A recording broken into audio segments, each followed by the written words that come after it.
AI ही व्यक्ती म्हणून समजणं बंद करा. एआय नवनिर्मिती करेल ही अपेक्षा चुकीची आहे. तो शिकून घेतोय आणि मग आपल्याप्रमाणे वागतोय. तर ते शोधणं ही क्रिया एआय आता करू शकतं. कसलंही प्रेडिक्शन असेल तर ते एआय करू शकतंय का? तर करू शकताय.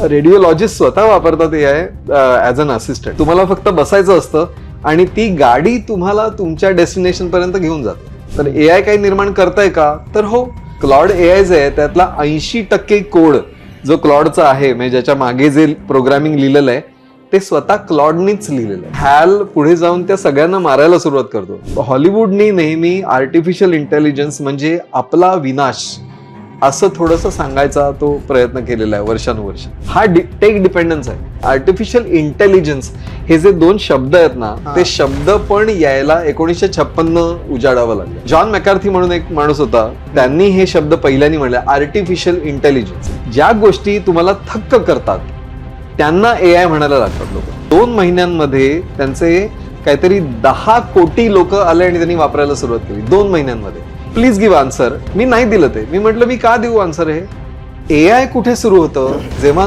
ती प्रणाली विचार करायला सुरुवात करते. त्यांना हे दाखवायचं आहे की आमची कंपनी ही एआय कंपनी आहे. जपून वापरा, वापरू नका असं म्हणणं चुकीचं आहे.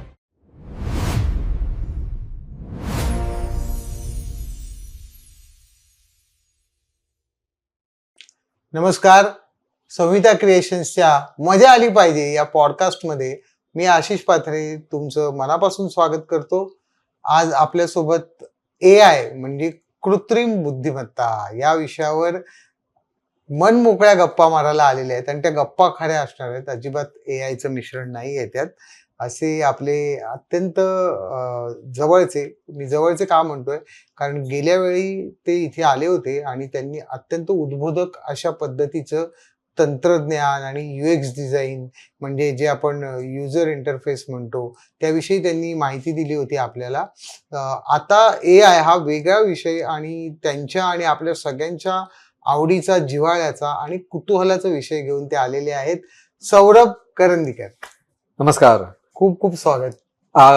पुन्हा एकदा बोलवल्याबद्दल पुन्हा एकदा धन्यवाद. अहो नाही, तुमच्याकडे विषयांचा साठा असा अमर्याद आहे की युएक्स हा एक अनटच्ड विषय होता की नेमकं स्क्रीनवर काय दाखवावं, काय चालतं हे माहीतच नव्हतं की असं काही ठरवणारी माणसं असतात जी खूप क्रिएटिव्ह आणि वेगवेगळ्या पद्धतीचं शिक्षण घेतलेलं असतं. तसंच एआय हा आता खूप ऐरणीवर विषय आहे की ते आलंय, ती संधी आहे का ते संकट आहे आणि ते नेमकं काय आहे. तर मला सांगा एआय म्हणजे नेमकं काय? शब्दशः जाऊया. म्हणजे एका वाक्यात उत्तर द्यायचं आहे का जरा मोठं उत्तर झालं का? कसं करूया? दोन्ही. बरं, एका वाक्यात उत्तर द्यायचं तर एआय म्हणजे कृत्रिम बुद्धिमत्ता म्हणजे मानवी बुद्धिमत्तेचा आभास एखाद्या यंत्रामधून म्हणजे आता कम्प्युटर मधून ज्या क्रिया घडवल्या जातात त्या क्रिया जर मनुष्याच्या क्रिया आहेत तशा वाटल्या तर त्याला आर्टिफिशियल इंटेलिजन्स असं म्हणतात. म्हणजे हे एका वाक्यातलं उत्तर झालं. हा, पण याच्यापेक्षा मोठं उत्तर द्यायचं असेल तर मला तुम्हाला एक स्टोरी सांगायला लागेल. ती स्टोरी आहे आईन्स्टाईनची. बरं. अल्बर्ट आईन्स्टाईन त्यांनी थिअरी ऑफ रिलेटिव्हिटी मांडली होती आणि त्याला अनेक ठिकाणून बोलण्यासाठी आमंत्रण होतं. विविध इन्स्टिट्यूटमध्ये तो जायचा, तिथे लेक्चर द्यायचा, रिलेटिव्हिटी बद्दल प्रश्न विचारायचे लोक, त्यांना उत्तर द्यायचा आणि दुसऱ्या ठिकाणी जायचा. आणि हे सगळं करताना त्याचा एक ड्रायव्हर होता, तो त्याला नेहमी घेऊन जायचा तिकडे. आणि एक साधारण 15-20 ठिकाणी नेल्यानंतर तो ड्रायव्हर जरा थोडासा वैतागलेला दिसला. तो एक दिवस त्यांनी विचारलं, साहेब एक प्रश्न विचारू का? तर आईन्स्टाईन म्हणाला, हा विचार ना. काय? तो म्हणाला, तुम्हाला कंटाळा नाहीये तेच तेच बोलून? तर तो म्हणाला, काय तेच तेच म्हणजे मी तेच तर शोधून काढलंय, मी तेच तर लिहिलेलं आहे थिअरी ऑफ रिलेटिव्हिटी, त्याच्यासाठी मला बोलवतात, त्यामुळे मला ते बोलायला लागतं. तर ड्रायव्हर म्हणाला, तुम्ही ना असलं रटाळ बोलता ना, खरोखर मी ते इतके वेळा ऐकलेलं आहे, मला ते पाठ झालेलं आहे, त्यामुळे तुमच्यासारखं मी कधी पण लेक्चर तुम्हाला देऊ शकतो. तर आईन्स्टाईन म्हणाला, मला एक आयडिया सुचली. आईन्स्टाईन आयडिया त्याला. तर आईन्स्टाईन म्हणाला की एक काम करूया, आता आपण जिकडे जाणार आहोत तिकडच्या लोकांनी मला बघितलेलं नाहीये, त्यांना मी एक्झॅक्टली कसा दिसतो ते माहिती नाहीये. तर आपण एक काम करूया, तू आईन्स्टाईन म्हणून तिकडे जा, मी तुझा ड्रायव्हर म्हणून येतो आणि आपण हो. तिकडे गेल्यानंतर तूच दे लेक्चर. सो म्हणून मग त्यांनी काय केलं, इन्स्टिट्यूटच्या इथे पोचायच्या आधी जरा थांबले, ड्रायव्हर मागे बसला, आईन्स्टाईन गाडी चालवायला घेतली त्यांनी आणि ते दोघं जण पोचले. हार तुऱ्यानी स्वागत ड्रायव्हरचं. सो ड्रायव्हरला घेऊन गेले स्टेज पर्यंत आणि सांगितलं बोला सर. बोला. सो त्यांनी एक्झॅक्टली जसं आईन्स्टाईन जसं म्हणायचं त्याप्रमाणे थिअरी ऑफ रिलेटिव्हिटीवर व्यवस्थित लेक्चर दिलं. आईन्स्टाईन पण एकदम चकित झाला की बाबा हा सॉलिड बोलतोय. आणि सगळ्यांनी फुल टाळ्या बिळ्या वाजवल्या आणि मग ड्रायव्हर म्हणाला चला येतो मी. तर त्याला थांबवलं, नाही नाही नाही, आमच्या इथल्या एका प्रोफेसरचा एक प्रश्न आहे तुमच्या थिअरी ऑफ रिलेटिव्हिटीवर, जरा बघा ना. म्हणला आईला आता लागली. तर तो म्हणाला बरं ठीक आहे विचारा. तर त्यांनी विचारला प्रश्न आणि तो कॉम्प्लेक्स प्रश्न होता, याची दांडी गुल झाली. आणि पण त्यांनी एकदम ती वेळ मस्त मारून नेली. तो एकदम चिडल्याची ऍक्टिंग केली. तुम्हाला हे काय इन्स्टिट्यूट आहे, काय फालतू प्रश्न विचारला तुम्ही, अशा प्रश्नाचं उत्तर माझा ड्रायव्हर पण देऊ शकेल, ए रे इकडे दे उत्तर. आणि मग आईन्स्टाईन आला आणि त्यांनी उत्तर दिलं. तर तो जो ड्रायव्हरनी जे केलं ना ते आर्टिफिशियल इंटेलिजन्स आपल्या बरोबर सध्या करतोय. बरं. तो शिकून घेतोय आणि मग आपल्याप्रमाणे वागतोय. आणि आपण म्हणजे मानव जातीकडनं तो शिकतोय आणि त्याप्रमाणे तो वागतोय. आणि ती सिस्टीम वागते, म्हणजे तो वागतोय असं म्हणणं ऍक्च्युली चुकीचं आहे. आपण बरेचदा एआय ला एक व्यक्ती म्हणून जे धरतोय ते ऍक्च्युली धरणं चुकीचं आहे. म्हणजे एआय ही सिस्टीम आहे किंवा एआय हा एक प्रणाली आहे किंवा एक प्रोग्राम आहे. त्याच्यामुळे त्याला आपण असं एक व्यक्ती धरणं चुकीचं आहे. पण हा ड्रायव्हर त्याच्या जवळपास येतो म्हणून मी ते फक्त गोष्ट सांगितली. पण तुमच्या गोष्टीतून असं प्रतीत होतंय की एआय म्हणजे आईन्स्टाईनचा ड्रायव्हर आहे. हो, म्हणजे सध्या ड्रायव्हिंग सीटवर एआयच आहे. ड्रायव्हिंग सीटवर एआय आहे, बऱ्याच गोष्टी एआय ड्राईव्ह करतं. पण आता त्याला किती महत्व द्यायचं किंवा तुम्ही स्वतः आईन्स्टाईन आहात हे तुम्ही विसरणार आहात का? तुम्ही त्या माणसाच्या हातामध्ये किती गोष्टी देणार आहात? एजन्सी ज्याला आपण म्हणतो की एखादी गोष्टी करू शकणं, त्याला एजन्सी म्हणतात. So being able to take any action. तर अशी ऍक्शन घेण्याचं सामर्थ्य जे आपलं आहे ते आपण त्याच्या हवाली जर करणार असू तर ती वाईट गोष्ट आहे. शेवटचा जो निर्णय आहे तो नेहमी आपला असला पाहिजे, एआय सिस्टीमचा नसला पाहिजे. हे तारतम्य जरा आपण बाळगायला पाहिजे. एक एआय काय काय करू शकतं, म्हणजे करू शकतं हा पुढचा भाग झाला. आता काय काय करतंय, म्हणजे एआय थ्रू आता आपण काय काय फॅसिलिटी ज्या वेगळ्या आहेत त्या अनुभवतोय. सो आपण या गोष्टीकडे आपण एका पद्धतीने बघूया की मी म्हटलं की मानवी बुद्धिमत्तेचा आभास म्हणजे एआय. तर मानव काय काय करतो आणि एआय काय काय करतं असं आपण एक एक त्याच्यातलं घेऊया. मग आता समजा मनुष्य काय करतो, एखाद्या गोष्टीचा शोध घेतो. बरोबर. गुगल आहे, आपण त्याला एआय म्हणत नाही पण ते सिम्बॉलिक एआयच आहे. गुगल म्हणजे तुम्ही बघा ना, तुम्ही सांगितलं हे मला शोधून द्या. आजकाल तर जेमिनाय तुम्हाला पूर्ण उत्तरच देतं तुमच्या प्रश्नाचं. बरोबर. पण शोधणं ही एक क्रिया समजा आपण धरली तर ते शोधणं ही क्रिया एआय आता करू शकतं. हे एक म्हणजे एकाच एक आपण होतंय का आपण बघूया. सो हे झालं पहिलं. दुसरं की अंदाज बांधणं, प्रेडिक्ट करणं. म्हणजे आपण पण हात दाखवतो आणि विचारतो की माझ्या आयुष्यात पुढे काय लिहिलेलं आहे ते सांगा. किंवा आपण विचार करतो की अमुक केलं तर तमुक होईल, असं बोललो तर हा इफेक्ट होईल, पाऊस पडेल का. बरोबर. नंदी बैलापासून सगळ्यांना आपण विचारतोय बुगू. सो आता तसं समजा तुम्ही एखाद्या सिस्टीमला विचारलं तर ती सिस्टीम त्याप्रमाणे उत्तर देते. आता चॅट जीपीटी आपण वापरतो तसंच आहे. पण त्याचं सिम्पल जर बघायला गेला तर मी समजा म्हटलं गुड तर तुम्ही त्याच्या पुढे मॉर्निंग म्हणायचं का, तर ऑटो कम्प्लीट होतं बघा. तुम्ही जेव्हा टाईप करताय त्याला पुढे ऑप्शन तो लगेच ते ऑप्शन्स येतात, मॉर्निंग, गुड डे, हे सगळं येतं. कशावर, आता समजा मला त्याच्यामध्ये ही माहिती द्यायची की हा भारतामधला दिवसातला कोणता वेळ आहे. ती जर संध्याकाळ असेल तर तिकडे गुड इव्हिनिंग लगेच आलं पाहिजे. हे ताडणं आहे, त वरनं ताकभात. सो आता अंदाज बांधणं, कसलंही प्रेडिक्शन असेल तर ते एआय करू शकताय का, तर करू शकताय. आता दृष्टी आपण बघतो, एआय सिस्टीम पण बघते. ओके, ती कशी बघते ते मी तुम्हाला एक उदाहरण सांगतो. Amazonच्या फुलफिलमेंट सेंटरमध्ये, म्हणजे जिथे बरेचसे बॉक्सेस आहेत आणि त्यांना ते फायनली त्यांच्या टेम्पोमध्ये ट्रकमध्ये घालून पाठवायचं पुढे. आता जर ते बॉक्सेस व्यवस्थित लावले नाहीत तर जास्त ट्रक लागू शकतात. म्हणजे समजा पूर्ण कसंही टाकले, समजा व्यवस्थित लावले नाहीत तर सध्या AI काय करत आहे की त्या सगळे बॉक्सेस आहेत त्यांचा आकार जाणून घेत आहे आणि AI ठरवतंय की पहिला बॉक्स कोणता दिला पाहिजे, त्याच्यानंतरचा बॉक्स कोणता गेला पाहिजे, हा बॉक्स या बॉक्सच्या वरती राहायला पाहिजे. हे ऑलरेडी कन्व्हेअर बेल्टवर त्याच क्रमाने बॉक्सेस येतात. म्हणजे जो ट्रक लोड करणारा माणूस आहे त्याला फक्त ते उचलायचं आणि ट्रकच्या सर्वात मागे नेऊन लावायचं. ते करून जेव्हा तो ट्रक पूर्ण भरतो तेव्हा जे नंबर ऑफ बॉक्सेस जे भरले जातात ते त्या AI सिस्टीममुळे असे भरले जातात की कमी ट्रक लागावेत. ते त्या ट्रक साठी ते मॅक्सिमम भरले जातात. हा. जेवढे भरू शकतो तेवढे. हे आपल्या पर्यावरणासाठी पण चांगलं आहे, हे आपल्या एफिशियन्सीसाठी चांगलं आहे, पेट्रोल आणि सगळं कमी होत आहे. पण तो त्यांचा प्रॉफिट आहे Amazonचा, पण त्याच्यासाठी ती विजन काम करत आहे. बरोबर. आता जेफ्री हिंटन म्हणून एक, आपण त्याच्याबद्दल नंतर पण बोलूया, पण जेफ्री हिंटन म्हणून एक शास्त्रज्ञ आहे, त्यांनी आता मला वाटतं गेल्याच वर्षी त्याला नोबेल प्राइज मिळालं. तर तो मध्यंतरी असं म्हणाला होता की रेडिओलॉजी हा जो एक विषय आहे की एक्सरेज बघणं किंवा कोणत्याही इमेजिंग जे असतात, कॅट स्कॅन असतं, तो बघून तुम्हाला कॅन्सर आहे की नाही हे सांगणं. तर त्याचं असं म्हणणं की रेडिओलॉजिस्ट ही जी एक नोकरी आहे की रेडिओलॉजिस्ट हा एक पेशा आहे, तो पेशाच नाहीसा होईल असं तो म्हणाला. कारण त्या ज्या सिस्टीम्स आहेत त्या इतक्या अचूकपणे ते शोधून काढतायत की तुम्हाला कॅन्सर आहे की नाही, की त्याच्यासाठी मानवानी तिथे बसून त्याच्याकडे बघायची गरजच नाही आहे. डॉक्टरनी बघायची गरज नाही, त्याला माहिती आहे की याच्यात आहे.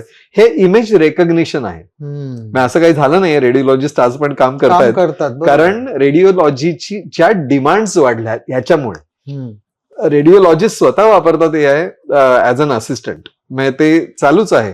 पण ही जी क्षमता आहे, बघायची क्षमता, आपण जिथून सुरुवात केली आहे बोलायला, की मनुष्य बघतो, AI बघू शकतो. ओके, याच्या पुढची एबिलिटी आहे बोलण्याची.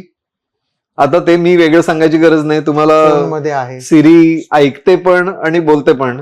बरोबर. तर ऐकणं आणि बोलणं हे आता याच्याबद्दल काही नाविन्यच वाटत नाही लोकांना. एक काळ असा होता की जेव्हा समजा फोन म्हणाला असता की नमस्कार, तर आपण घाबरलो असतो की हे काय आहे. आता तसं उरलेलं नाहीये. त्यामुळे बोलणं ऐकणं हे झालं. त्यानंतर एक एबिलिटी आहे, ती म्हणजे सभोवतालच्या परिस्थितीचा अंदाज घेऊन वागणं करणं. हे आपण करतो.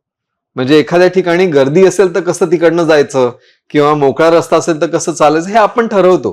ते सायकल चालवणं थोडक्यात सांगायचं तर ते आपण करतो. त्याच्यासाठी अजून काही वेगळं आपण विचार करत नाही, त्याचं ते आपली एबिलिटी आहे, ह्युमन एबिलिटी आहे.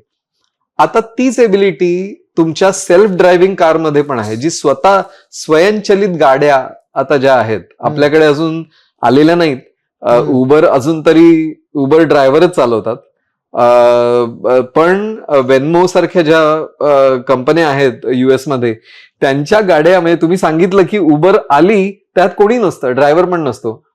ओके, तुम्हाला फक्त बसायचं असतं आणि ती गाडी तुम्हाला तुमच्या डेस्टिनेशन पर्यंत घेऊन जाते. आता ती गाडी चालताना ती गाडी विचार करते की समोर कोण आलाय, त्यासाठी मग ती स्लो होते किंवा कोणत्या लेनमध्ये घेतल्यानंतर आपण फास्ट जाऊ, सिग्नल आहे तर थांबू.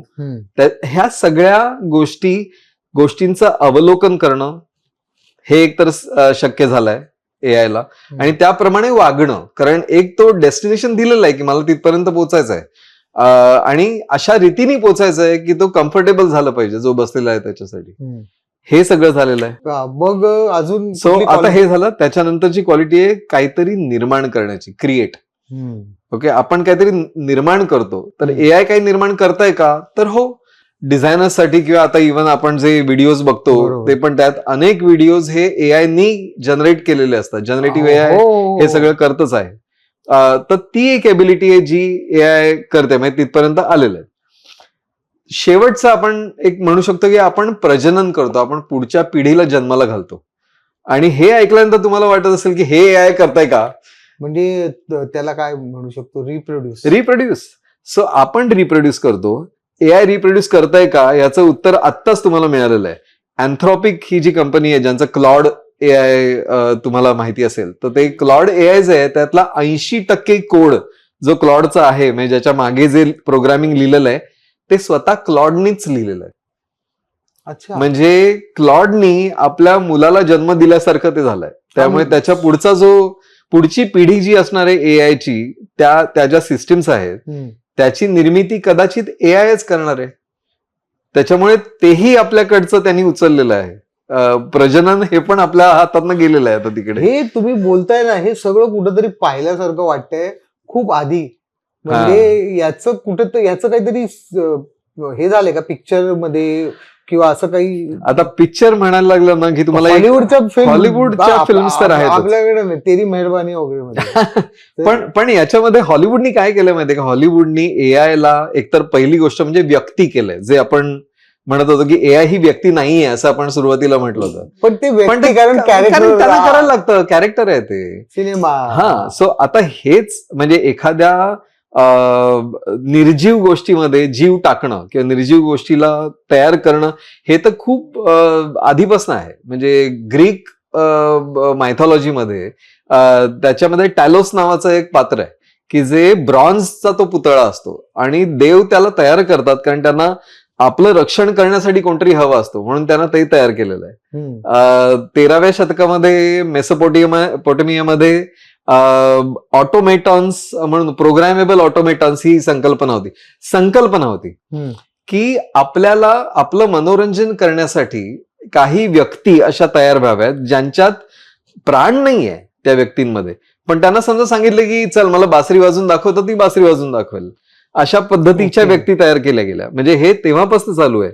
आणि 1818 मध्ये मेरी शेलीनी एक पुस्तक लिहिलं होतं फ्रँकेनस्टाईन नावाचं, ते तुम्हाला माहिती असेल, ज्याच्यावरचा पिक्चर पण निघालेला आहे. बरोबर. तर तिथे त्यांनी काय केलं होतं की एक प्रेताचे वेगवेगळे भाग एकत्र करून असं त्यांनी मॉन्स्टर तयार केला होता आणि त्याच्यामध्ये तो विजेच्या साह्याने प्राण भरतो असं ती कथा होती. पण त्याच्यामध्ये तिथून ते विलन करायला तिथून सुरुवात झाली की त्याच्यात असं दाखवलं होतं की आपण समजा देव झालो स्वतः आणि आपण कोणाला तरी एक प्राण देतोय, कोणत्या तरी एका गोष्टीमध्ये प्राण भरतोय, तर गोष्टी चुकीच्या पद्धतीने पण केल्या जाऊ शकतात आणि त्याचे परिणाम वाईट पण होऊ शकतात. ह्याचं ते पहिलं उदाहरण होतं. फ्रँकेनस्टाईन मॉन्स्टर शेवटी त्या डॉक्टरच्या कंट्रोलमध्ये राहतच नाही, तो सगळ्यांना मारत सुटतो. तर तेव्हापासनं ह्या सगळ्या हॉलिवूडच्या आता म्हणजे 1968 मध्ये एक पिक्चर निघाला होता स्पेस ओडेसी 2001, आर्थर सी क्लार्कच्या कथेवर आधारित. म्हणजे माझा जन्म पण झाला नव्हता तेव्हा. तर त्याच्यामध्ये एक कम्प्युटर असतो ज्याचं नाव असतं हॅल. आणि हॅल जेव्हा एक स्पेसशिप असते ती आपल्या पृथ्वीवरनं गुरुग्रहाकडे चाललेली असते आणि अनेक वर्ष लागणार असतात पोचायला. त्यामुळे तिथे जे आतमध्ये जे लोक असतात त्या स्पेसशिप मधले, त्यांना क्रायोजेनिकली म्हणजे फ्रीज करून ठेवलेलं असतं, म्हणजे त्यांना झोपून ठेवलेलं असतं. आणि हॅल हा कम्प्युटर फक्त एकटा जागा असतो आणि तो त्या सगळ्या शिपचे सगळ्या गोष्टी तो करत असतो, जे ज्याची गरज असते तो. आणि ठराविक वेळेला ठराविक लोकांना उठवणं वगैरे हे सगळं तो करत असतो. त्यातल्या 2 लोकांना तो जागा करतो.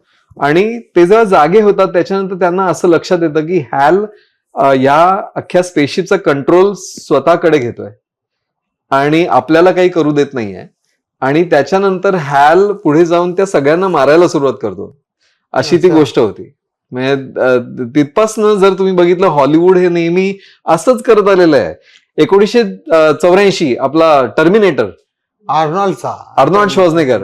आता आल बी बॅक चा जो होता तो पिक्चर तेव्हा आला होता, 1984 साली आला होता. तो म्हणजे कम्प्लिटली त्याच्यामध्ये ह्या प्रणाली होत्या सगळ्या. त्याच्यात त्यांनी असं केलं, डिसिजन पण घेत होता. हो, त्याच्यात त्यांनी असं केलं होतं की भविष्यामध्ये आर्टिफिशियल इंटेलिजन्स जन्माला येतं आणि ज्याला स्वतःबद्दल जाणीव होते आणि अशी जाणीव होते की या मनुष्यांपेक्षा आपण बरे आहोत.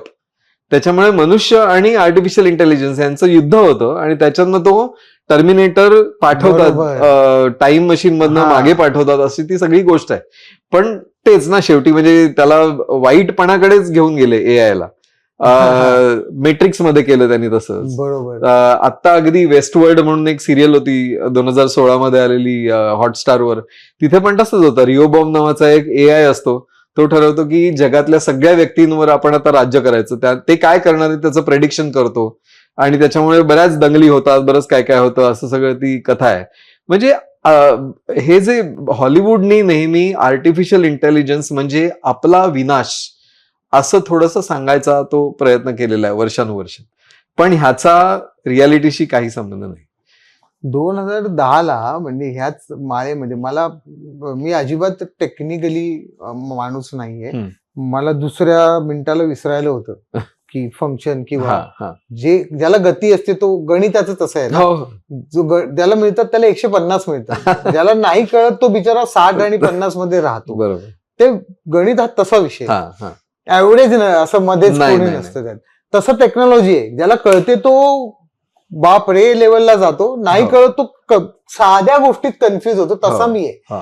तर मी एक मानवी मूल्यांच्या पॉइंट ऑफ व्ह्यूने एक एकांकिका लिहिली होती 2010 जिच्यात टेक्नॉलॉजीचा अंतर्भाव होता, पण तो याच्या परसेप्शनने होता. टेक्नॉलॉजीची मला माहिती नाहीये ना काही, त्यामुळे त्या मी वापरू नये. तर ती विड्रॉल सिम्पटम्स नावाची एकांकिका होती. त्याच्यामध्ये अशीच फॅमिली असते मध्यमवर्गीय जॉईंट, आणि एकदा त्यांच्या सकाळ सकाळ घरातल्या सगळ्या डिव्हाइसेस गायब होतात. अच्छा. आणि त्याच्यानंतर त्यांना जे विड्रॉल सिम्पटम्स येतात, म्हणजे ती माणसं झोंबी बनतात. म्हणजे त्या आईला टेक्नॉलॉजिकल डिपेंडन्स त्याला ती डेली सोप पाव, आणि त्यांचं कसं असं ते सुखदुःखापासून ते डिव्हाइसशी शेअर करतात. बरोबर. त्यांना म्हणजे ती नवऱ्याला सांगत नसते बाई की तिला काय प्रॉब्लेम आहे, तिला पोटामध्ये काहीतरी गाठ आली दुखते, हे ती त्या सिरियलच्या ऍक्टरला सांगत असते. आणि तो जो मुलगा आहे तो सतत त्या बॉसशी बोलत असतो लॅपटॉपवर. जी मुलगी आहे ती आयपॉडवर गाणी ऐकत असते आणि ती त्या गाण्यांमध्येच स्वतःला शोधत असते आणि बोलत. तर त्यांना ते इतकं स्वतःमध्ये गेलेलं, आणि मग ते हळूहळू थरथरायला लागतात.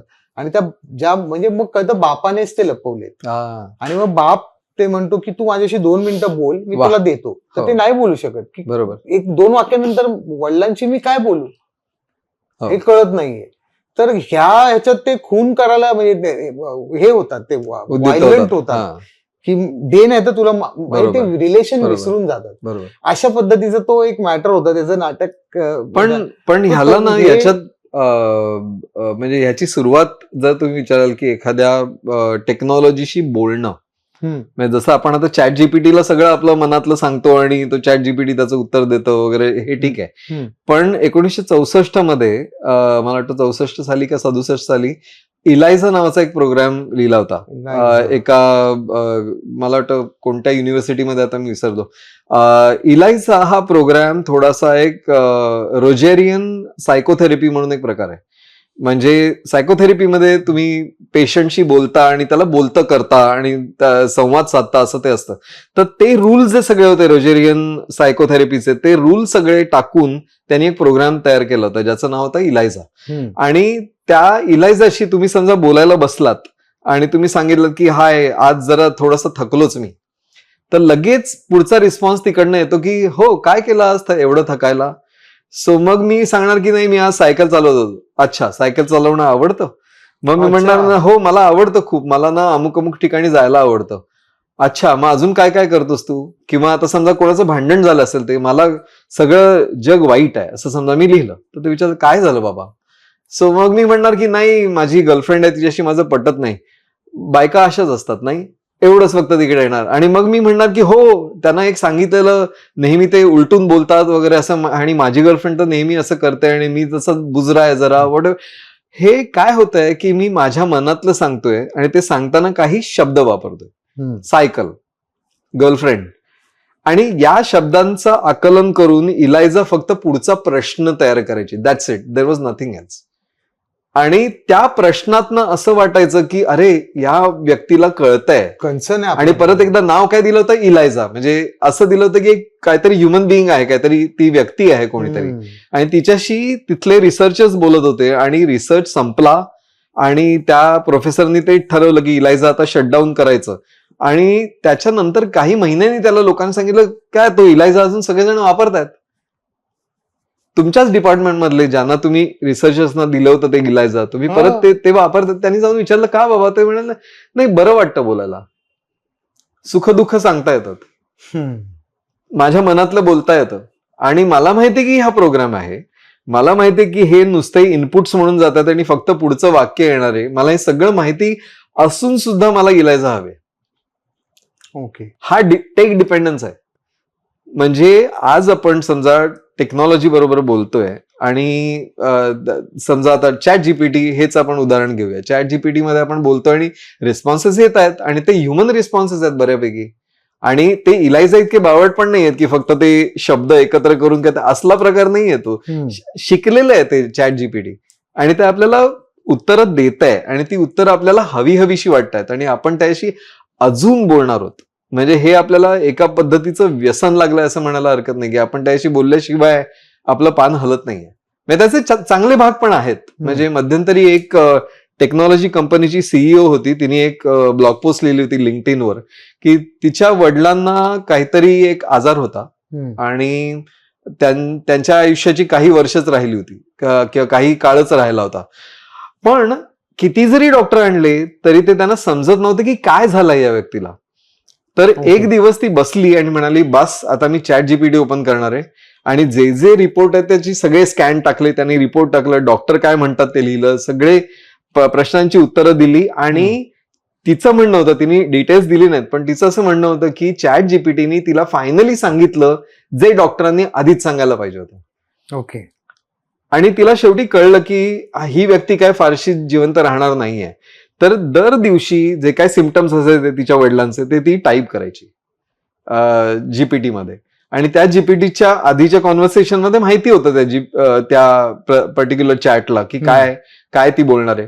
आणि मग तो सांगायचा असं असं झालं का, अमुक अमुक एवढा ताप आला का वगैरे असं तो विचारायचा आणि ते हो म्हटलं की तो शिकायचा अजून. So chat GPT started learning what was happening. आणि एक असा काळ आला की जेव्हा खूपच ते सिरियस होते तिचे वडील आणि तिला कळत नव्हतं आता काय करू. त्यामुळे ती बसली आणि म्हणाली की आता मला सुचतच नाही काय करायचं ते, पण मी बोलते चॅट जीपीटी बरोबर. म्हणून तिने सुरू केली चॅट आणि सांगितलं. तर चॅट जीपीटी कडनं प्रश्न आला की कसे आहेत वडील, तर त्यांनी सांगितलं की असं असं चाललंय आणि हे सिम्पटम्स आहेत. तर चॅट जीपीटीने असं सांगितलं की आता एक काम कर, लॅपटॉप बंद कर, माझ्याशी बोलणं संपलं तुझं, याच्या पुढे अजून बोलायची गरज नाही. आता तुझ्या वडिलांकडे काही मिनिटच आहेत, तू त्यांच्याबरोबर जाऊन बस आणि आपण ही चॅट इथेच थांबूया. हे चॅट जीपीटीने स्वतः सांगितलं की जी तुम्हाला अजून युज करायला उद्युक्त करतं चॅट जीपीटी, त्यांनी या केसमध्ये मात्र त्यांनी थांबवलं आणि सांगितलं नाही ह्युमॅनिटेरियन की तू तुझ्या वडिलांना तुझी आता गरज आहे, तर तू त्यांच्याजवळ जाऊन बस आता आणि हे चॅट बंद कर. आता हे तिने जेव्हा तो हा अनुभव लिहिला तेव्हा ती म्हणाली की पहिल्यांदा मला असं वाटलं की हा चांगला उपयोग आहे चॅट जीपीटीचा, हा ह्युमन उपयोग आहे. पण असं दरवेळेला होतं असं नाही. फक्त चॅट जीपीटीला काहीतरी अमुक करू का तमुक करू का असे प्रश्नच येत असतात चॅट जीपीटी करणं, कारण तुम्ही अधिकाधिक ते वापरणं हे त्यांच्या फायद्याचं आहे. म्हणून ओपन एआयच्या फायद्याचं आहे. बरोबर. पण या सगळ्या गोष्टी आपल्या आजूबाजूलाच घडतायत आणि त्या ना बऱ्याचदा कळत नाही की हे एआय मुळे होत आहे. म्हणजे आता बोलण्यातून एक लक्षात आलं असेल तुम्हा सगळ्यांच्या की एआय म्हणजे आर्टिफिशियल इंटेलिजन्स ही एक प्रणाली आहे. ती डायरेक्टली आपल्याला दिसत नाही, पण आपल्या आजूबाजूला ज्या गोष्टी घडतात म्हणजे मोबाईलमध्ये काही नवीन फीचर्स जी ऍड होत आहेत त्याच्या मागे एआय आहे. एटीएम जे ऑपरेट वेगवेगळ्या पद्धतीने होतं त्याच्या मागे एआय आहे. किंवा जी फंक्शन किंवा ऍप्लिकेशन्स आपल्याला वापरायला मिळत आहेत ती एआय मुळे मिळत आहेत. मला विचारायचंय सौरभ सर की आता एआय हा जो प्रकार आहे तो आत्ता जन्माला आलाय की त्याच्या मागे सुद्धा काही लोक कितीतरी वर्ष, कारण प्रत्येक शोधाच्या मागे काय काम चालूच असतं, तर तसं काही कसं आहे ना, आपण सगळे आता एआय अवेअर आहोत असं आपण म्हणूया की आपल्याला आता माहिती आहे की एआय आपल्यात आहे. पण हा जो अवेअरनेस आहे तो फक्त 2022 पासून पुढचा आहे. म्हणजे सगळ्यांच्या मते ही एआय ही आत्ताच घडलेली गोष्ट आहे.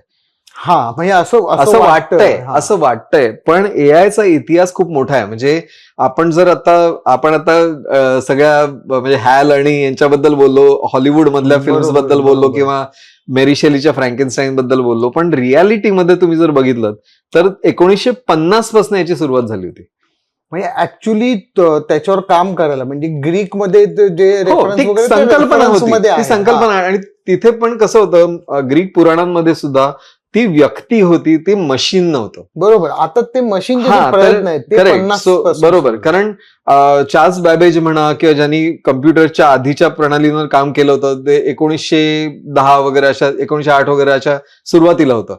पण 1950 पर्यंत आयडियलिस्टिक नाही तर रिअलिस्टिक रिअलिस्टिक. तर हा प्रश्न की आर्टिफिशियल इंटेलिजन्स हे जे दोन शब्द आहेत ना, हा. ते शब्द पण यायला 1956 उजाडावं लागलं.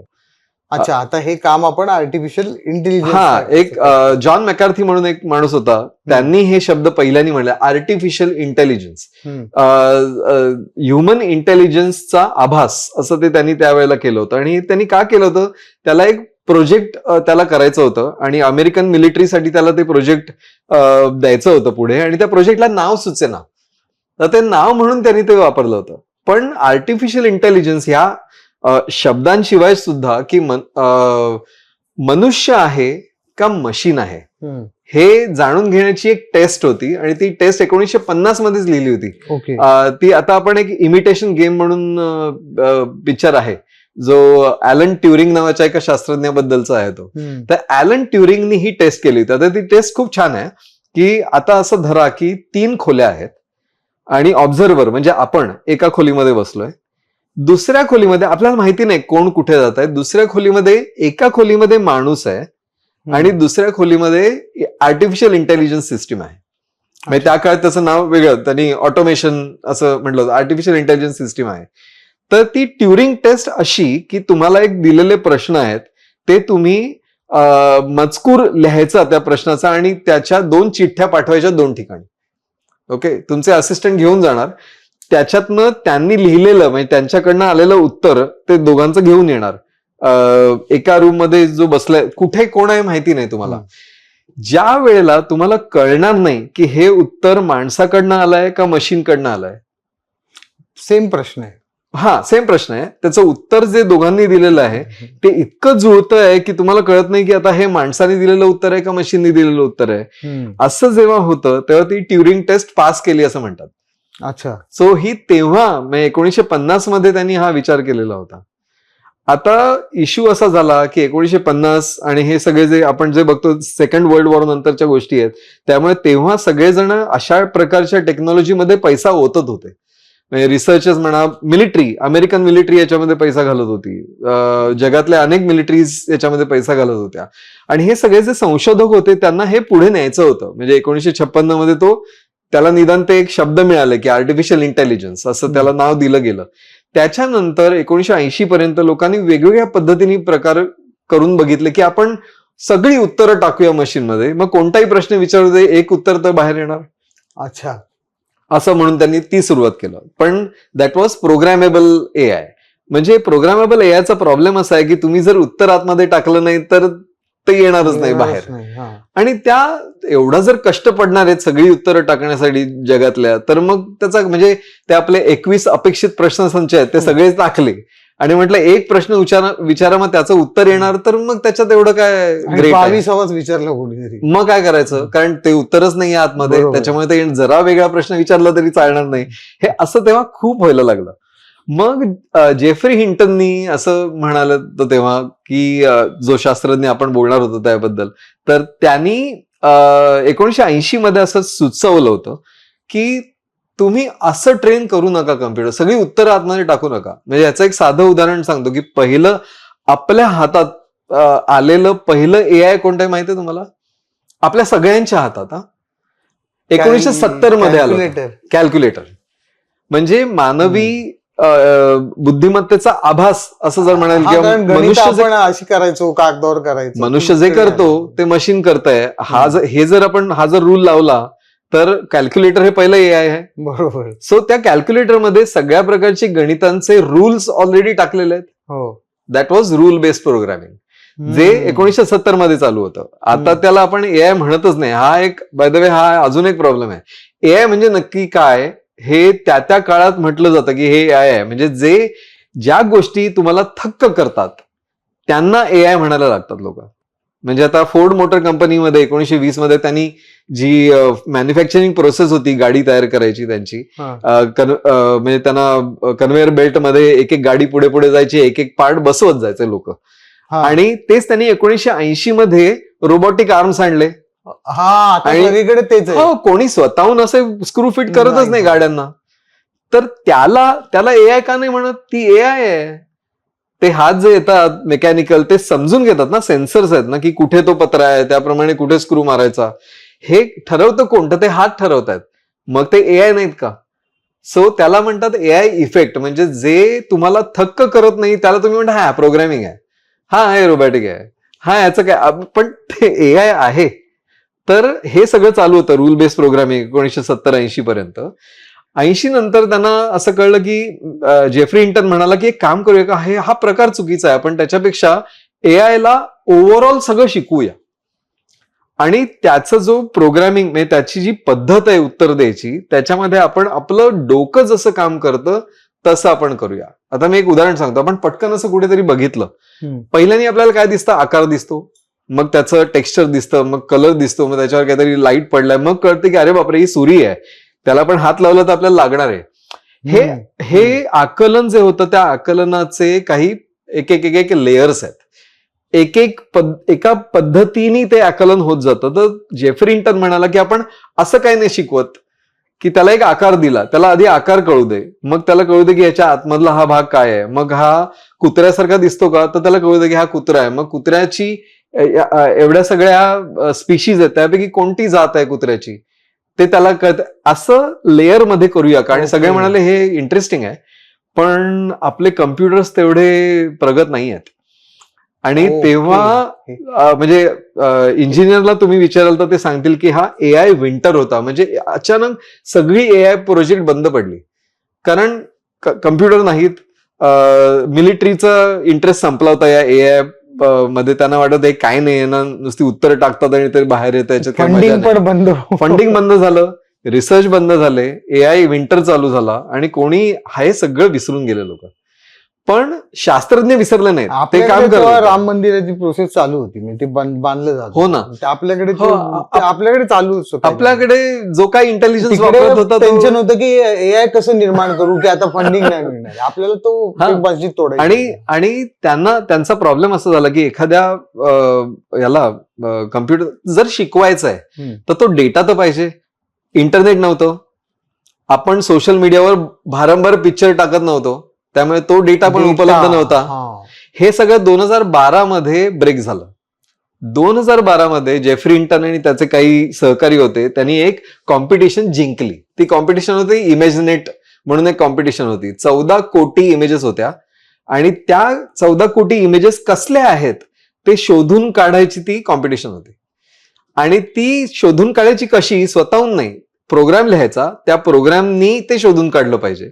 तर जेफ्री हिंटन म्हणाला आता आपण ते वापरूया, न्यूरल नेटवर्क आपल्याला जे सुचलं होतं त्या काळामध्ये, आता आपण करूया की हे आकाराचं आकलन करता येतंय का कम्प्युटरला, असं म्हणून त्यांनी ती जिंकली. ती 75% त्यांनी बरोबर नावं दिली प्रत्येक इमेजला, की हे फूल आहे, हा हत्ती आहे, ही कार आहे, ही बाईक आहे, हे सगळं त्याला कळत गेलं त्या प्रोग्रामला. आणि ते झाल्यानंतर लोकांचा परत एकदा उत्साह वाढला एआय बद्दलचा, की आता काहीतरी याच्यामध्ये होणार आहे. म्हणजे आता हा ट्रेनिंग बघा, हे सगळं ट्रेनिंग द्यायला लागतं. ते कशावर देतात? आपल्या पिक्चर्सवर देत आहेत. आपण जे फेसबुकवर टाकलेले फोटो आहेत त्यांनी फुकट वापरलेले आहेत आणि त्याच्यावर ते शिकलेले आहेत. आणि लास्ट टाइम तुम्ही सांगितलं होतं की आपण जे फेसबुकवर टाकतो ते त्यांचं होऊन जातं, आपलं नसतं. आय अग्री, आय अग्री असं म्हटलं, टर्म्स अँड कंडिशन्स आपलं आहे, मालकी कोणाची आहे. त्या डिस्कशनची चेन इथे कंप्लीट झाली. आता याच्याबद्दल तुम्हाला अजून व्यथित करणारी अजून एक माहिती सांगतो. ओपन एआयची स्थापना जेव्हा झाली, ओपन एआयचं जो पहिलं काम होतं त्यांनी एकत्र केलेलं सगळ्यांनी, इलॉन मस्कचे पैसे होते, सॅम अल्टमन आणि त्या गुगल ब्रेन मधले सगळे लोक आले होते, जेफ्री हिंटन आला होता, हे जेफ्री हिंटनच्या हाताखालचे लोक सगळे आले होते, असं एकत्र करून त्यांनी ओपन एआय सुरू केलं. ओपन एआयला पहिलं जे प्रोजेक्ट होतं ते फक्त ट्रान्सलेशनचं होतं. गुगल ट्रान्सलेट आता आपल्याला माहितीये, हो. मराठीत टाकलं तर इंग्लिशमध्ये होतं, इंग्लिशमध्ये टाकलं तर हिंदीमध्ये होतं. हे त्यांना फक्त करायचं होतं. ओके, त्यांनी काय केलं, चला सगळ्या भाषातला सगळा डेटा इंटरनेटवरचा कोणाचीही परवानगी न काढता त्यांनी घेतला आणि त्यांनी शिकवलं आपल्या जीपीटीला. तर GPT is the model, generative pre train transformer असं म्हणतात जीपीटीला. तर ते शिकलं, तो प्रोग्राम शिकला, एआय सिस्टीम त्यांची शिकायला लागली. ते सगळं झालं आणि हे करता करता त्यांच्याकडचे पैसे संपले. सगळ्यांनी जे दिलेले कोट्यावधी रुपये होते ते संपले, त्यांच्याकडचे डॉलर्स संपले. ते म्हणाले आता काय करायचं, सगळं आता उपलब्ध आहे, सगळ्यांचा डेटा उपलब्ध आहे, पण आम्हाला ते करायला, प्रोसेस करायला कम्प्युटर्स पाहिजेत. त्या कम्प्युटरवर पैसा घालवायला पाहिजे. आणि मग त्या काळाला मायक्रोसॉफ्ट पण शोधत होतं, त्यांचे कम्प्युटर वापरायला लोक शोधत होते. ॲज्युअर म्हणून त्यांचे कम्प्युटर्स आहेत, ते त्यांना द्यायचे होते. तर तेव्हा मायक्रोसॉफ्ट म्हणाले हे बेस्ट आहे, ओपन एआयला सांगूया मी तुमच्यात पैसे टाकतो, पण तुम्ही आमचेच कम्प्युटर वापरायचे. तर ते म्हणाले ठीक आहे, काहीच प्रॉब्लेम नाही. 1 अब्ज रुपये डॉलर्स त्यांनी दिले त्यांना, 1 अब्ज डॉलर, आणि सांगितलं हे घ्या आणि तुम्ही जो काय रिसर्च करायचा तो तुम्ही करा आणि ते युनिव्हर्सल ट्रान्सलेटर तयार करा. हा, ही जीपीटी 2 ची सुरुवात होती. 1 अब्ज डॉलर, हा, 1 अब्ज, 100 कोटी. आणि त्यांनी सुरुवात केलं सगळं करायला. काही महिने झाले आणि परत संपले पैसे सगळे. कारण त्यांना काय करायचं होतं, तर कॉन्व्हर्सेशन पाहिजे होतं, की तुम्ही एक प्रश्न विचारलात, मी तुम्हाला उत्तर दिलं, मग तुम्ही दुसरा प्रश्न विचारलात. हा जो संवाद आहे ना, तो संवाद त्यांना मिळत नव्हता. त्यासाठी त्यांना लोकांना बसवून संवाद घडवायला लागायचे, त्यामुळे त्यांना पैसे द्यायला लागायचे. बरोबर. असं करत करत ते 13 अब्ज मला वाटतं डॉलर्स त्यांनी दिले त्यांना. आणि त्या सगळ्यामध्ये त्यांनी शेवटी असं म्हटलं की हे खूप हाताबाहेर चाललंय. तो जो प्रोग्राम होता त्याच्या लाईन्सच काही कोट्यावधी लाईन्स झाल्या त्या कोडच्या, आणि पैसे संपत आले.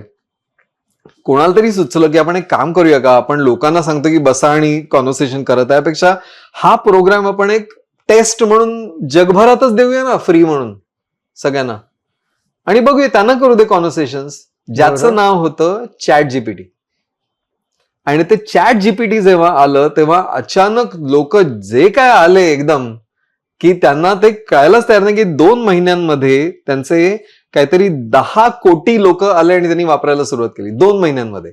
इंस्टाग्रामला ते करायला 2.5 वर्ष लागली होती, तेवढे लोक यायला. इंस्टाग्राम 10 कोटी लोक, 10 कोटी यायला तेवढं लागलं. चॅट जीपीटीला 2 महिने लागले. उबरला 10 कोटी लोक करायला 5 वर्ष लागली होती. सबस्क्रिप्शन तेवढं यायला ह्यांना 2 महिने लागले. 2 महिने, 2 महिन्यांमध्ये एवढे लोक आले. ते परत धावत गेले मायक्रोसॉफ्टकडे. ते म्हणाले आता आमचे परत पैसे, कारण ते सगळं प्रोसेसिंगसाठी पैसे लागणार ते करायला. आणि मग त्यांच्या लक्षात आलं की हे जरा हाताबाहेर चाललेलं आहे सगळं, आणि ते भयंकर आनंदात होते कारण त्यांना फुकटात सगळं ट्रेन करून मिळत होतं. ओके. हे जेव्हा मला कळलं, त्याच्यानंतर जेव्हा मला व्हॉट्सअप विचारतं की आस्क मेटा समथिंग, किंवा जेमिनाय मध्ये येतं की आस्क जेमिनाय समथिंग, किंवा try it out, we have AI tools, तुम्ही काहीतरी प्रश्न विचारा मग एआय तुम्हाला उत्तर देईल. मी म्हणतो का, मी का करायचं? मी जे प्रश्न विचारणार आहे, मी जी माहिती देणार आहे, त्यांनी तुम्ही जे ट्रेन होणार असाल आणि तुम्ही लोकांना पैसे चार्ज करणार, मग मला पण पैसे द्या. हा, बरोबर आहे. बरोबर ना? पण हे किती रिलेटिव्ह आहे, कळणार कसं? कोणाला माहितीच नाही. आणि लिंक्डइन, आता साधी गोष्ट, आपण लिंक्डइन मध्ये बरेच जण असतात, आपण जे आता जॉब शोधतात ते सगळे लिंक्डइन मध्ये जातात. लिंक्डइननी मला काही वर्षांपूर्वी प्रश्न विचारायला सुरुवात केली, डिझाईन मधले, युएक्स मधले, टेक्नॉलॉजी मधले प्रश्न. आणि माझं कौतुक की आम्ही तुम्हाला निवडलंय की तुम्ही ह्याचं उत्तर देऊ शकाल. हा, आणि खाली एक प्रश्न जो बऱ्यापैकी कॉम्प्लेक्स असायचा आणि ज्याचं उत्तर मला माहिती आहे, पण आणि याचं की प्लीज गिव्ह आन्सर. मी नाही दिलं ते. मी म्हटलं मी का देऊ आन्सर हे? ओके. मी तुमच्या जीपीटीला ट्रेन करायचं आहे, जे तुम्ही लोकांना शिकवायला वापरणार आणि त्यांच्याकडनं लाखो कोट्यावधी रुपये कमावणार. जो मी माझा डेटा देतोय त्याला काही किंमत आहे की नाही? तुम्ही एआय का वापरता याचा थोडासा विचार करा ना. आणि तुम्ही जितकं वापरता तितकं ते हुशार होत आहेत, आणि जितकं ते हुशार होत आहेत तितकं ते जास्त तुम्हाला चार्ज करतात. हे असं सगळं ते रॅकेट आहे, विशेष सर्कल. विशेष नाहीये. हे बघा, हा फक्त संवादांमधलं झालं, म्हणजे बाकी जीपीटी चांगल्या गोष्टी पण करताय, नाही असं नाही. पण आता समजा मी ठरवलं की एखादी मला माझ्या गर्लफ्रेंडवर एक कविता करून द्या, जे कुसुमाग्रजांची कविता, मग कुसुमाग्रजांच्या स्टाईलमध्ये मला एक कविता करून द्या, असे जर तुम्ही प्रश्न विचारत असाल तर ते देणार ना तुम्हाला करून, तुम्हाला मिळेल हो. ते. पण कुसुमाग्रजांच्या स्टाईलमध्ये त्यांनी समजा अशा 4 ओळी दिल्या की हा. मोडून पडलाय प्रपोज तरी सोडला नाही बाणा, सगळ्यांना विचारत फिरेन कुणीतरी हो हा. गर्लफ्रेंड. मग काय कुसुमाग्रजांचीच आहे ना कणा बरोबर कविता. तर मोरासारखी छाती काढून उभं राहा वगैरे हे त्याला कुठे विचारायला माहित नसलं त्यावेळी. आणि ह्या सगळ्यात एक आपण लक्षात घेणं गरजेचं आहे की AI ला आत्ता तरी, या क्षणाला तरी काही समजत नाहीये. हा, हे फक्त तुम्हाला खुश करण्यासाठीच्या ज्या गोष्टी दिल्या जातात ते रिस्पॉन्सेस आहेत, ते सुपरफिशियल वरवरच आहेत. ते खोलात जाऊन जरी ChatGPTचं जे मगाशी उदाहरण दिलं ते सुद्धा त्यांच्या गणितातनंच आलेलं होतं. त्या टेक्नॉलॉजी एक्सपर्टला जे सांगितलं की तू तुझ्या वडिलांबरोबर जाऊन बस, हे सुद्धा अनेक कथांमधनं त्यांनी ऐकलेल्या ज्या गोष्टी होत्या त्याच्यातनं आलेलं ते उत्तर आहे त्या समीकरणाचं. तेवढंच तुमच्या समोर आलेलं आहे. तुम्ही ते अशा गोष्टींसाठी वापरण्यापेक्षा तुमचे प्रॉब्लेम सॉल्व्ह करायला, तुम्हाला समजा एखादा असिस्टंट नसेल तर त्याच्याऐवजी AI वापरा, नक्की वापरा ना.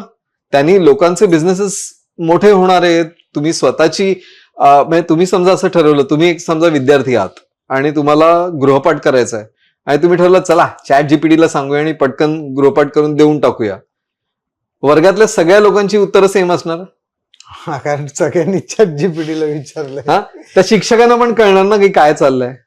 सो आता बाय द वे हे आपण गंमत म्हणून बोलतोय, पण युनिव्हर्सिटीज मध्ये आता काय होतं की एकतर GPT वापरून लोक लिहित आहेत उत्तरं, आणि तो जो आलेला आहे ते प्रोफेसर पण हुशार आहेत, ते सगळे GPTला देतात, म्हणा बघ हे GPT वापरला की नाही. मग GPT सांगतं की हे क्लिअरली हा GPTचा आउटपुट आहे, किंवा सांगतात की हे क्लिअरली नाही आहे, आणि त्याला मग ते विचारतात पण मार्क देऊ का, आणि प्रोफेसर म्हणतात चल ना आता मार्क दे, नाही तरी मी वापरतोय. सो त्यांचा मार्क देण्याची पद्धत सुद्धा जी आहे ती त्याची स्वतःची जी असते ती पण त्यांनी त्याच्या हवाली केली आहे. अरे बापरे. त्यामुळे GPTच लिहित आहे, GPTच समजा हे करताय, तर ह्या सगळ्यामध्ये धन कोणाची होते हे तुम्ही आता मला सांगा. ओपन AI, अँथ्रॉपिक, परप्लेक्सिटी, मला आता गुगल. बरोबर हे सगळं ऐकता ऐकता मला एक असा एक प्रश्न सुचलाय की थेरपीच करतो का GPT किंवा AI थ्रू? म्हणजे सायकोलॉजी, एखाद्याचं नैराश्य, डिप्रेशन किंवा काही प्रॉब्लेम असेल तर तो थेरपी घेऊ शकतो का? नक्कीच झालंय का? 100% तयार आहे का? नाही, ऍप असं तुम्ही बिल्ड करू शकता, तसं ऍप म्हणजे थेरपिस्ट स्वतःहून ते ऍप बिल्ड करू शकतात. नाही, आता समजा तुम्ही म्हणा ना ब्रेन, मानवी ब्रेन वापरतो, तसं एका सायकेट्रिस्ट किंवा सायकोलॉजिस्टचा ब्रेन आहे का AI मध्ये? ट्रेनिंग डेटा कोणता देत आहे त्याच्यावर त्या आन्सर अवलंबून असतं, जे उत्तर अवलंबून असतं. समजा एखाद्या चांगल्या थेरपिस्टनी असं ठरवलं की आपण एक काम करूया, माझी एक व्हर्जन तयार करतो AIची, म्हणजे AI एजंट ज्याला म्हणतात. एजंट म्हणजे नुसतं उत्तर देण्यापेक्षा स्वतःहून गोष्टी करणारी प्रणाली म्हणजे एजंट. तर त्या AI एजंट तयार करणं हे आत्ताचं सध्या लेटेस्ट गोष्ट चालू आहे. ते म्हणजे कसं की मी असं करेन की मी थेरपिस्ट आहे आणि मी एवढं शिकलेलं आहे सायकोलॉजी, त्याच्यातले हे रूल्स आहेत ते सगळे मी त्याच्यात भरले, आणि नुसते रूल नाही भरले तर मी आतापर्यंत माझ्या केसेस ज्या बघितल्या आहेत त्यांच्या केसेसचं आउटकम मी समजा त्याच्यात टाकलं आणि सांगितलं की अशा प्रकारचं समजा पेशंटला प्रॉब्लेम असेल तर अशा पद्धतीची थेरपी द्यावी. जितकं मी त्या एजंटला ट्रेन करेन तितका तो एजंट माझ्यासारखा होणार आहे. आणि मी थेरपी सेशन जर एक घेऊ शकतो तर तो एजंट दुसरं थेरपी सेशन समजा घेत असेल चॅटवर तर काय हरकत आहे. पण प्रॉब्लेम असा आहे की त्यामध्ये एथिकल इश्यू असा आहे की तो जो एजंट आहे तो सगळी उत्तरं बरोबर देणार आहे का, सगळे सल्ले बरोबर देणार आहे का, त्याच्यावर कोणाचा वचक राहणार आहे. सो आपण म्हणजे आपलं काम दुसऱ्याला देण्यापेक्षा करून घ्यावं काम आणि त्याच्यावर आपण लक्ष ठेवावं. अकाउंटेबिलिटी हा एक महत्वाचा, कारण शेवटी अकाउंटेबिलिटी कोणाची आहे. तुम्हाला एक गंमत सांगतो, मायक्रोसॉफ्टचं जे AI सिस्टीम आहे त्याचं नाव माहिती आहे, को पायलट. अच्छा, बरोबर, को पायलट आहे. को पायलटचा अर्थ काय होतो? पायलट कोण? तुम्ही. चूक कोणाची? तुमची. ती चूक त्याची नाही आहे.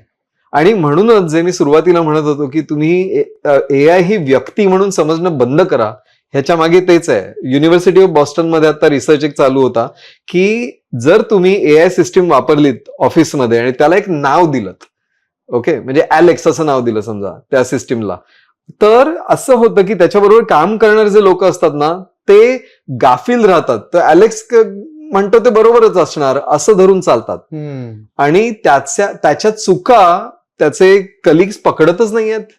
ते म्हणतात नाही नाही, म्हणजे ते आपल्या त्या पिक्चरमध्ये होतं ना नाना पाटेकरचा तो जो डायलॉग आहे की टाय पहन के कोई झूठ बोलता है क्या, तसंच AI आहे ना, मग नाही ते मग बरोबरच असणार. अरे नाही, तसं नसणार आहे. तुम्ही चेक करा ते AI काय म्हणताय ते. आणि एवढंच नाही तर त्या ॲलेक्स त्याच याच्यामध्ये असं पण होतं की जवळपास 50% वेळ त्याचं जे काम आहे त्या ॲलेक्सचं ते घेऊन त्यांचा जो कलिग होता ते त्यांच्या मॅनेजरकडे जायचं आणि तुम्हीच बघा, मला नाही माहिती आहे बरोबर आहे की नाही. आणि त्याच्यामुळे मॅनेजरचा वेळ जास्त जायला लागला. त्यांनी जेव्हा ह्या एक्सपेरिमेंटच्या शेवटी बघितलं त्याच्यामध्ये गेलेला वेळ, झालेला खर्च AI वरचा, हे सगळं बघता त्यांनी ठरवलं की ही चुकीची गोष्ट आहे. तुम्ही AI ला नावं देणं बंद करा. AI सिस्टीम आहे असं समजा आणि त्या सिस्टीम कडनं तुम्ही करून घ्या, तुम्ही जबाबदार आहात. म्हणजे को pilot is a good name.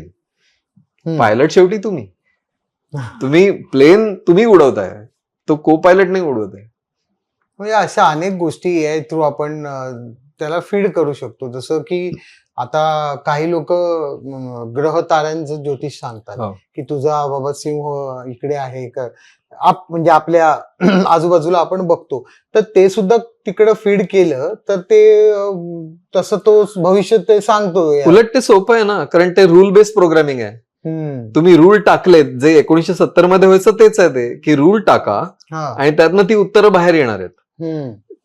AI कुठे सुरू होतं, जेव्हा ती प्रणाली विचार करायला सुरुवात करते आणि आत न टाकलेली उत्तरं बाहेर यायला सुरुवात होते ना, तेव्हा ती खरी AI समजली जाते ती सिस्टीम. ओके. म्हणजे आतापर्यंत कोणालाही न सांगितलेलं भविष्य समजा त्यांनी सांगितलं ना, तर मी म्हणेन की ती सिस्टीम शिकली या सगळ्यावरनं. कारण त्याला बाकी पण गोष्टी द्यायला पाहिजे, त्याला प्रत्येकाच्या लाईफ स्टेजेस बद्दल पण सांगायला पाहिजे. तुम्ही जी गोष्ट शाळकरी विद्यार्थ्याला सांगतात तीच तुम्ही रिटायर होणाऱ्या माणसाला नाही सांगू शकत. तर ह्याचा धरबंध, याचं ताळतंत्र कोण ठेवणार आहे? तर ते जर तुम्ही शिकवलं तर नक्कीच ती रूल बेस्ड प्रोग्रामिंगच आहे, पण त्याच्यामध्ये स्वतःला विचार करणं तर ते शक्य आहे. सध्याच्या त्या न्यूरल नेटवर्क्समुळे ते शक्य आहे, तो विचार करणं शक्य आहे. तुम्ही कसं वापरता हे शेवटी तुमच्यावर आहे. म्हणजे आता आपण बघतोय की मानवी इतिहासाच्या नोंदी जेव्हापासून आढळतात तेव्हापासून माणसाला एक प्रश्न नेहमी पडलेला असतो की हे जग कसं निर्माण झालं. आता हा भौतिक शास्त्र सुद्धा अभ्यास करतंय, रसायनशास्त्र, जीवशास्त्र, सगळी सायन्स अभ्यास याचा करतंय. स्पेसचं असेल किंवा आता स्टीफन हॉकिंग पर्यंत ते आलं की बाबा तो गॉड पार्टिकल आणि ते सगळं अमुक तमुक. बरोबर. तर आता AI मुळे या प्रश्नाच्या अधिक खोलात शिरू शकतो, म्हणजे तो ऍडिशन काय करू शकेल याच्यात, का परत ते फीड केलेलं तितकंच नॉलेज तो देणार आहे? आता याचा एक प्रॉब्लेम सांगतो तुम्हाला. एक मध्यंतरी कोणीतरी हा प्रयोग पण केला होता. आता आईन्स्टाईन बद्दल आपण गमतीत बोललो होतो. जी गोष्ट सांगितली खरी आहे की नाही मला माहिती नाही, मी ऐकलेली आहे. पण आईन्स्टाईनच त्यांनी असं केलं की आईन्स्टाईननी थिअरी ऑफ रिलेटिव्हिटी मांडली. जेव्हा त्यांनी एक शोध लावला, तो शोध त्यांनी लावला तेव्हा त्याला मिळालेली जी माहिती होती आयुष्यभर त्याच्या, तो जिथे जिथे शिकला, जे शिकला ते त्यांनी एका सिस्टीम मध्ये टाकलं. त्या काळामध्ये फिजिक्समध्ये काय चाललं होतं, त्या काळामध्ये बाकीच्या विज्ञानामध्ये काय चाललं होतं, त्याची सगळ्याची माहिती त्यांनी ट्रेन केली त्या AI मॉडेलला. आईन्स्टाईन AI असं आपण म्हणूया त्याला. तर आईन्स्टाईन AI हे जे मॉडेल होतं त्याला त्यांनी सगळं भरलं आणि ते वाट बघत बसले की आता ही सिस्टीम काय करते. त्यांचं म्हणणं काय होतं, म्हणजे उद्देश काय होता या काय म्हणतात त्याला एक्सपेरिमेंटचा, तो असा उद्देश होता की जर समजा त्याच कंडिशन सगळ्या तयार झाल्या तर तो थिअरी ऑफ रिलेटिव्हिटी सांगतो का, हे त्यांना बघायचं होतं. नाही सांगितलं. ओके. म्हणजे त्यांना स्वतःचा म्हणून हा आभासी बुद्धिमत्ता आहे, ही खरी बुद्धिमत्ता नाहीये, ही आभासी आहे आणि ती तुमची कामं पटकन करून देते. चांगला नोकर आहे तो, तो ड्रायव्हर म्हणून चांगला आहे, तो स्वतः आईन्स्टाईन म्हणून तो चांगला नाहीच आहे. आता क्रिएटिव्हिटी आपण हे बोलतोय ना, तर क्रिएटिव्हिटी बद्दलचे पण काही नियम आहेत की तुम्हाला नवीन कल्पना सुचतात म्हणजे नक्की काय होतं. आता कल्पना सुचवणं, क्रिएट आपण बोललो मी माणसाचं, आता एक्झॅक्टली हा विचार करत होतो की जे AI या क्षेत्रात काम करतायत हा. आणि स्वतःला ते क्रिएटिव्ह जेव्हा म्हणतात, तर ऍक्च्युली क्रिएटिव्हिटी ही टेक्नॉलॉजी AI ची शोधणं ही इथपर्यंतच होती. नाही ती त्याच्या पलीकडे काय आता काय टेक्नॉलॉजी हा विषय आपण बाजूला ठेवूया, आपण संगीत घेऊया किंवा हम्म. चित्रकला घेऊया किंवा कोणताही विषय घेऊया, त्याच्यामध्ये क्रिएटिव्हिटी म्हणजे काय असतं ना नेमकं. तर मार्गरेट बोर्डेन म्हणून एक आहेत, ज्यांनी याच्यावर एक बरंचसं संशोधन केलेलं आहे आणि त्यांच्यामध्ये क्रिएटिव्हिटीचे 3 म्हणजे नवनिर्मितीचे 3 भाग असतात, 3 प्रकार असतात. तर त्यातली पहिला प्रकार असा असतो की तो एक्सप्लोरेटरी क्रिएटिव्हिटी, म्हणजे कोणत्याही क्षेत्राच्या ज्या सीमारेषा आहेत त्या अजून मोठ्या करणं. म्हणजे एवढी गाणी झालेली आहेत त्याच्यापेक्षा अजून गाणी तयार करणं किंवा वेगळ्या चाली तयार करणं, हे त्याचं क्षेत्र वाढवण्याचा जो प्रकार असतो त्याला म्हणतात एक्सप्लोरेटरी क्रिएटिव्हिटी. तर हा पहिला प्रकार झाला. दुसरा प्रकार आहे तो म्हणजे आहे कॉम्बिनेशन क्रिएटिव्हिटी, जे आम्ही ऍडव्हर्टायझिंग मध्ये करतो. एक कॉन्सेप्ट आहे, दुसरी कल्पना आहे, 2 कल्पना एकत्र घेऊन काहीतरी तयार करणं. म्हणजे आणि त्याच्यातनं काहीतरी गमतीशीर काहीतरी बनतं किंवा काहीतरी वेगळं बनतं, तर त्याला म्हणतात कॉम्बिनेशन क्रिएटिव्हिटी. आणि तिसरी जी आहे ना त्याला म्हणतात ट्रान्सफॉर्मेशनल क्रिएटिव्हिटी, जी आईन्स्टाईनची थिअरी ऑफ रिलेटिव्हिटी आहे किंवा मोझार्टचा कोणता तरी एक वेगळी सिम्फनी आहे, हे की त्या आधी काही केलेलंच नव्हतं कोणी त्याच्यातलं, माहितीच नाही लोकांना. त्याच्यात काहीतरी वेगळंच काहीतरी तयार करणं, जी नुसती एक्सप्लोरेटिव्ह नाहीये, काहीतरी भयंकर वेगळं तयार करणं आहे, ही क्रिएटिव्हिटी आहे. ह्या 3 प्रकार झाले. आता काय होतं की पहिल्या ज्या 2 क्रिएटिव्हिटीज आहेत तर त्यांना गणिताच्या भाषेत मांडता येतं की हे केलं की हे होतं. सारेगम पधनिसा आहे, त्याचे कॉम्बिनेशन केल्यानंतर या प्रकारच्या चाली मिळू शकतात. त्या चांगल्या आहेत, वाईट आहेत नंतरच्या गोष्टी, पण अजून चाली तुम्हाला 17 चाली करून हव्या तर तुम्हाला जीपीटी देऊ शकतं करून. सो मार्गरेट बोर्डेन असं म्हणते की मनुष्याच्या आयुष्यातल्या क्रिएटिव्हिटी जर बघितलं तर 95% कल्पना या फक्त पहिल्या 2 प्रकारच्या असतात. 5% कल्पना ह्या तिसऱ्या असतात, ज्याचं गणित मांडता येत नाही, म्हणून त्याला AI ला ते शिकवता येत नाही, म्हणून AI नवनिर्मिती करेल ही अपेक्षा चुकीची आहे. म्हणजे तुमच्या बोलण्यातून आता संगीताचंच उदाहरण तुम्ही दिलं तर मला असं वाटलं पटकन की तुम्ही जी पहिली म्हणालात की एक्सटेंड करणं, हो, तर मी समजा यमन राग आहे तर यमन राग मी त्याला शिकवला यायला, कारण माहिती आहे मला त्याच्यामध्ये जे काही स्वर लागतात, आरोह अवरोह, कारण ते ऑलरेडी एक्झिस्ट करतात, रूल्स आहेत, रूल बेस्ड प्रोग्रामिंग आहे. मग ते त्याला सिच्युएशन देऊन त्याने चाल बनवली यमन रागातली, जी पहिला भाग झाला तुमचा कुठल्या क्रिएटिव्हिटीचा, एक्सप्लोरेटरी क्रिएटिव्हिटी. त्याच्यात एक्सप्लोरेशन ठरलेले रूल्स आहेत, त्याच्यामध्ये चाल जगामध्ये आली, ही क्रिएटिव्हिटी म्हणून. मग दुसरी क्रिएटिव्हिटी मी त्याला सांगितलं की बाबा दुसरा एक राग तिकडे दिलेला आहे कल्याण नावाचा, मग आता तू यमन कल्याण एकत्र कर आणि एक गाणं मला करून दे, कॉम्बिनेशन करून दे. कॉम्बिनेशन क्रिएटिव्हिटी तो करेल.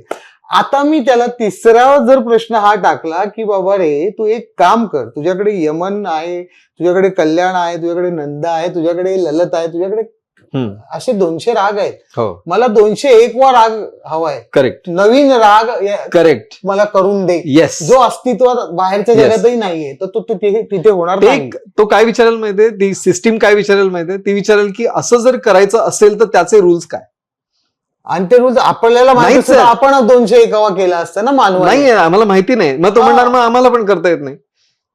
अच्छा, म्हणजे जे तुमच्या रूल्स आहेत, ते रूल्स आहेत ना, मग मी तुम्हाला पुढचं गणित समजा कॅल्क्युलेटर मध्ये तुम्ही एक मांडलं तर मला पुढचं मिळू शकतं. ओके. नाहीतर आता ह्याच्यात पण बरंच संशोधन झालंय ऑडिटरी AI मध्ये सुद्धा, की त्यांना बरेचदा वेगळे राग असं म्हणता नाही येणार, पण त्याच्यातलं एक वेगळी सुरावट काहीतरी तयार करून आलेली आहे, पण ते कोणाला आवडलेलं नाही आतापर्यंत. म्हणून जेव्हा लोक स्वतःहून आता AI एनेबल्ड फिल्म किंवा AI वापरून केलेली फिल्म असेल किंवा AI वापरून केलेलं गाणं असेल किंवा काहीतरी असेल ना, हे जेव्हा मी बघतो तेव्हा मी म्हणतो की प्रयोग म्हणून ही गोष्ट चांगली आहे. आणि ज्या व्यक्तीने तो पिक्चर केलाय जो फक्त AI वापरून केलेला आहे तो स्तुत्यच आहे, तो चांगला आहे, कारण तो एक एक्सपेरिमेंट म्हणून चांगला आहे. पण त्याच्यातनं शोले येणार आहे का? तो येईल, मी नाही म्हणत आहे, पण ज्या दिवशी येईल त्या दिवशी आपण असं समजू की त्यांनी ट्रान्सफॉर्मेशनल क्रिएटिव्हिटी हातात घेतलेली. ओके, तिथपर्यंत नाही. पण ट्रान्सफॉर्मेशनल क्रिएटिव्हिटी हा शेवटी एक्सक्लुझिव्ह मुद्दा आहे. मानव आता तरी आपला आहे. आपला आहे, आणि मानव समूहासाठी पण ते एक्सक्लुझिव्ह आहे. हो, की जिथं एखादा विशिष्ट काहीतरी नवीनच गोष्ट जन्माला येते, तर ते आता प्लास्टिकचा शोध लागला, हा एक्सक्लुझिव्ह मुद्दा आहे. हो, त्यातनं मग बादली बनवली, कोणी कळशी बनवली, कोणी अजून हेअरबँड बनवला. हा तुम्ही म्हणता तो एक्सप्लोरेटरी क्रिएटिव्हिटी. मला वाटतं की आता प्लास्टिकचा तुम्ही मुद्दा घेतलेलाच आहे. तो आपण काय करायला सांगतोय AI ला आणि AI काय करताय याच्याबद्दल जर बघितलं तर त्यांनी काय करायला पाहिजे, तर कॅन्सरवरची ट्रीटमेंट शोधायला पाहिजे. त्यांनी प्लास्टिकला एक अल्टरनेटिव्ह शोधायला पाहिजे की जे बायोडिग्रेडेबल असेल, की आपल्या पर्यावरणाची काळजी घेत. पण आपण हे प्रश्न जे विचारले जात आहेत, ज्या प्रकारचे GPT स्वतः करून, ती कम्युनिटी खूप छोटी आहे. आता डेमिस हसाबिस, की ज्याला मागच्या वर्षी पण परत हे नोबेल मिळालं होतं, तो अल्फा फोल्ड म्हणून त्यांनी कंपनी तयार केली की ज्याच्यामध्ये प्रोटीन फोल्डिंगवर तो काम करतोय. तो नवीन औषधं येतील ज्याच्यातनं, त्याच्यावर तो काम करतोय. हे जास्त स्तुत्य आहे. तुम्ही माझी फक्त प्रोडक्टिव्हिटी वाढूया किंवा 10 लोकांचं काम एका AI ने करू दे, मग मी 9 लोकांना काढतो, हे असलं करून तुमची प्रॉफिटेबिलिटी वाढवणं हे पण खोटं आहे. काही प्रॉफिटेबिलिटी वाढत नाही असं आता तरी लक्षात येत आहे की इंजिनियर्स जितक्या लोकांना काढलं तितक्या लोकांचा पगार जर एकत्र केला तर त्या पगारापेक्षा जास्त खर्च करतात सध्या लोक टोकन्सवर, म्हणजे त्या AI टोकन्सवर. हे असले प्रकार चालू आहेत. त्यामुळे आपण कशासाठी AI वापरायचं आणि कशासाठी आपण आता वापरतोय त्याचं जरा थोडंसं भान ठेवायला पाहिजे. बरोबर. म्हणजे आता ही जी आवई आपल्याकडे कसं आहे की ते अवडंबर माजवलं जातं, आणि 90% लोकांना तर त्यातलं काही माहीत नसतं. की टेक्नॉलॉजी म्हटलं की बापरे, हे कुठे आपलं काम थोडी आहे, आपण आपलं. तर AI हा असाच एक बागुलबुवा म्हणजे ते कामाचं आहे. अननेसेसरी त्याची भीती घालतायत की तुमचे जॉब जातील, सगळंच AI करणार आहे आता, वगैरे वगैरे. ही भीती अनाठाई आहे. कारण जॉब्स आत्ता जे आहेत, ज्या स्वरूपाचे तुमचे आता जॉब्स आहेत, ते कदाचित त्या स्वरूपाचे राहणार नाही. बरोबर, जॉब्स असणारच आहेत, आणि ते लक्षात येईलच लोकांच्या की ह्याच्यावर किती अवलंबून राहायचं आणि किती नाही राहायचं. ह्याला पण काहीतरी एक लिमिट असणार आहे, आणि त्याप्रमाणे ते होणार. त्यामुळे जॉब जातील असं नाही. मला आता जे कंपन्यांच्या मध्ये जे दिसतंय, म्हणजे मी ज्यांच्याशी बोलतो की ज्या कंपन्या AI वापरतायत आतमध्ये, ते फार बागुलबुवा हा बरोबर शब्द आहे. की तिथे त्यांचे मॅनेजर्स त्यांना सांगतात की अरे तुम्ही काहीतरी AI मध्ये करा. ते म्हणतात का? आता काही डिझायनर्स आहेत, परवा त्यांच्याशी मी बोलत होतो, तर ते सांगतात नाही मी AI शिकलो, मी ह्याच्यातलं क्लाउड कसं वापरायचं शिकलो, किंवा मला आता ह्याच्यातनं डिझाईन करून मिळतं वगैरे, हे सगळं त्यांनी मला सांगितलं. मी म्हटलं हे सगळ्या अँथ्रॉपिक आणि त्या कंपन्यांच्या जाहिराती आहेत, त्या काय तुम्ही मला सांगताय? तुम्ही मला सांगा की तुमच्याकडनं जी डिझाईन क्लायंटकडे जात आहेत ती कोणी केलेली आहेत? नाही, ती आम्हीच केलेली आहेत. मी म्हटलं मग त्या AI सिस्टीमचा काय फायदा आहे तुम्हाला? पण मला आता पटकन एक भीती वाटायला लागली तुमच्या या बोलण्यातनं, की ज्यांना अक्कल नाही ते आळशी होणार. हो ना. म्हणजे ते अननेसेसरी काही लोक हिरो होतील थोड्या वेळापुरते का होईना, की केलं. तुम्ही जोपर्यंत स्वतः ती गोष्ट करत नाही ना, आणि त्या बाबतीत मी पर्सनली म्हणा, मी टेक्नॉलॉजी म्हणूनच कदाचित मला आवडत नसावी, जमत नाही, वापराविषयी वाटते पण जमत नाही. मुळात रुची असली तर जमते. तर रुची नसण्याचं कारणच हे असावं, कारण इंडिव्हिज्युअल आविष्करणावर माझा खूप प्रचंड गाढा विश्वास. भले तो कमी पडेल, त्याला 100 वर्ष लागतील आणि AI 1 मिनिटात देईल, पण ती 100 वर्ष आहे ना, ती कुठेतरी पुढची 1000-1500 वर्ष असे अनेक AI जन्माला घालू शकते. एक उदाहरण द्यायचं झालं तर फास्ट फूडचं देऊया ना. पटकन काहीतरी तुम्हाला हवंय ना, मिळतं ना, पण ते हेल्दी असतं का? तर नाही. तुमच्या आरोग्यासाठी ते चांगलं असतं असं नाही दरवेळेला. सो ते तारतम्य पाहिजे की हे वापरल्यानंतर मला जे मिळणार आहे ते माझ्या खरंच फायद्याचं असणार आहे का? हे प्रश्न आता तरी त्या कंपन्यांमध्ये विचारलेच जात नाही आहेत. कारण त्यांना हे दाखवायचं आहे की आमची कंपनी ही AI कंपनी आहे, आमची कंपनी ही आहे आत्ताच्या लेटेस्ट टेक्नॉलॉजी वापरते, त्याच्यामुळे आम्ही भविष्याचा विचार करून पुढे जाणारी कंपनी आहोत. बरं, मग त्यातनं निघालेल्या गोष्टी मला दाखवा ज्या चांगल्या आहेत त्या जर त्यांनी दाखवल्या आणि सांगितलं नाही आम्ही 5 गोष्टी केल्या होत्या आता 500 केलेल्या, त्यांनी त्या सगळ्यांचं नुसतं 500 नाही आहेत, तर त्यांची क्वालिटी पण चांगली आहे असं जर कोणी दाखवलं तर मी म्हणेन की नाही मग बरोबर आहे, मग तुम्ही हे वापरायलाच पाहिजे. मी हे डॉक्टरांना सांगेन, मी हे मेडिकल सायन्सला सांगेन किंवा मी एन्व्हायरमेंटल स्टडीजना सांगेन. मी हे कॉर्पोरेट्स आणि इंजिनियर्स यांना नाही सांगणार. मी त्यांना सांगेन तुम्ही कामं करा तुमची, होऊ दे व्यवस्थित ते जे चाललंय ते, त्यासाठी तुम्ही हे घ्या, मदत घ्या. डिझाईनचं आहे ना, त्याच्यामध्ये जी काय म्हणतात जी डायरेक्ट कला आहे, डॉक्टरने रेडिओलॉजी करणे ही काही आर्ट नाहीये, नाही ती प्रोसिजर आहे नाही. आणि त्याला मेडिकल प्रोसिजर असंच म्हटलं हो. जातं. त्यामुळे ते AI ने केलं काय, डॉक्टरने केलं काय किंवा त्याच्या आतेभावने केलं काय, मला त्याचं नाही काय फरक. रिपोर्ट आल्याशी काय. येस, मी डिझाईन, मी ह्या जगातली कला म्हणतोय की एक डिझाईन, एक फुलाची पाकळी आणि त्यातून निर्माण होणाऱ्या जास्वंदीच्या फुलाचा तो बरोबर. वरचा भाग त्याचा आणि त्याच्यावर बसलेली मधमाशी आणि बाजूने हवा कशी व्हिज्युअल नसते पण त्या हवेचं हे जर मला AI देते तर तेवढ्या ताकदीने देईल न देईल हा पुढचा भाग आहे.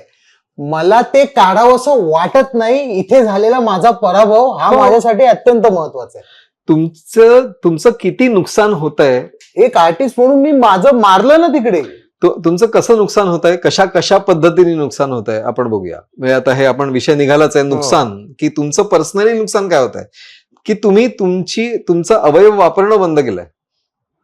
तुम्ही तुमचं विचार करण्याची जी पद्धत आहे ती वापरणं बंद केलं. म्हणजे याचं एक साधं उदाहरण सांगतो तुम्हाला. ऑटोमेशन, आपण AI पर्यंत नको जाऊया, साधा मोबाईल फोन आपण त्याच्याबद्दल बोलूया. मला वाटतं मागच्या वेळेला बोललो होतो की नाही मला आठवत नाही, की मोबाईल फोन यायच्या आधी तुमच्या म्हणजे जेव्हा लँडलाईन होते सगळ्यांकडे, तेव्हा तुम्हाला किती नंबर लक्षात राहायचंय तुम्ही सांगा मला एका वेळेला.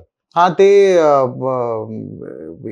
माझ्या 30 राहायचंय आणि मी अत्यंत यांनी सांगायचो, अभिमानाने सांगायचो की मला 30 नंबर लक्षात राहतात आणि ते म्हणून दाखवायचो की मी या त्याचा नंबर हा आहे, या काकाचा नंबर हा आहे, असं मी म्हणून दाखवायचो. आता माझ्या फोनवर 3600 कॉन्टॅक्ट आहेत आणि मला 3 नंबर लक्षात आहेत, बायको आणि आईचा, दॅट्स इट, आणि माझा स्वतःचा. हे सोडलं तर नाही. म्हणजे माझी एबिलिटी कमी झाली की नाही टेक्नॉलॉजीमुळे. बरं, ती होती असं नाही की तुमच्या ती नाहीये, होती आणि ती गेली. आत्ताच्या मुलांना ती कधीच नव्हती आणि ती नसणारच आहे, असा तो प्रॉब्लेम आहे. डेव्हलप होऊ नाही दिली, असं ती डेव्हलप नाही होऊ आहे की आता जी गरज नाही, पण गरज नाहीये, त्यांना गरज नाहीये. मी तेच म्हटलं ना, अक्कल यायच्या आधीच अक्कल मारली जाण्याची प्रोसेस ही त्यांच्या बाबतीत होणार. या जनरेशनच्या बाबतीत त्यांना असं वाटणार की हेच जग आहे आणि तुम्ही किती फालतू आहात आई वडील, तुम्ही अजून ते कागदावर लिहिता, तुम्ही अजून अकाउंटची बुक मेंटेन करता वगैरे वगैरे वगैरे. लाईट गेले ना तर ह्यांना काही करता येणार नाहीये. इतकी साधी गोष्ट आहे. बॅटरी गेली तुमची ना फोनची की त्याच्या पलीकडे तुम्हाला काही करता येणार नाही, अशी ती परिस्थिती आहे. म्हणजे तुम्हाला एक अजून एक म्हणजे उदाहरण सांगतो. उबर का लिफ्ट का कोणती कंपनी मला आठवत नाही, त्यांनी हा रिसर्च केला होता की त्यांनी 2 ग्रुप केले ड्रायव्हर्सचे आणि एका ग्रुपला सांगितलं महिनाभर गाडी चालवायची आणि तुम्हाला माहिती जरी असेल रस्ता तरी गुगल मॅप वापरायचं. सो मॅप्स वापरल्याशिवाय कुठे जायचं नाही. लेफ्ट टर्न घ्यायचं तरी मॅपनी दाखवल्याशिवाय लेफ्ट टर्न घ्यायचा नाही. असं सगळं करायचं, महिनाभर करायचं. ते म्हणाले आम्ही ऑलरेडी करतो. ते म्हणाले करा, पण तसंच करायचं. आणि दुसरा जो ग्रुप होता त्यांना सांगितलं की काही झालं तरी गुगल मॅपकडे बघायचं नाही, बंद करा गुगल मॅप. तुम्हाला विचारा लोकांना पाहिजे तर की कुठे जायचं, हा बरोबर आहे का, लेफ्ट घेऊ का, किंवा तुम्हाला जे तुमच्या मेमरीमध्ये आहे त्याप्रमाणे तुम्ही करा.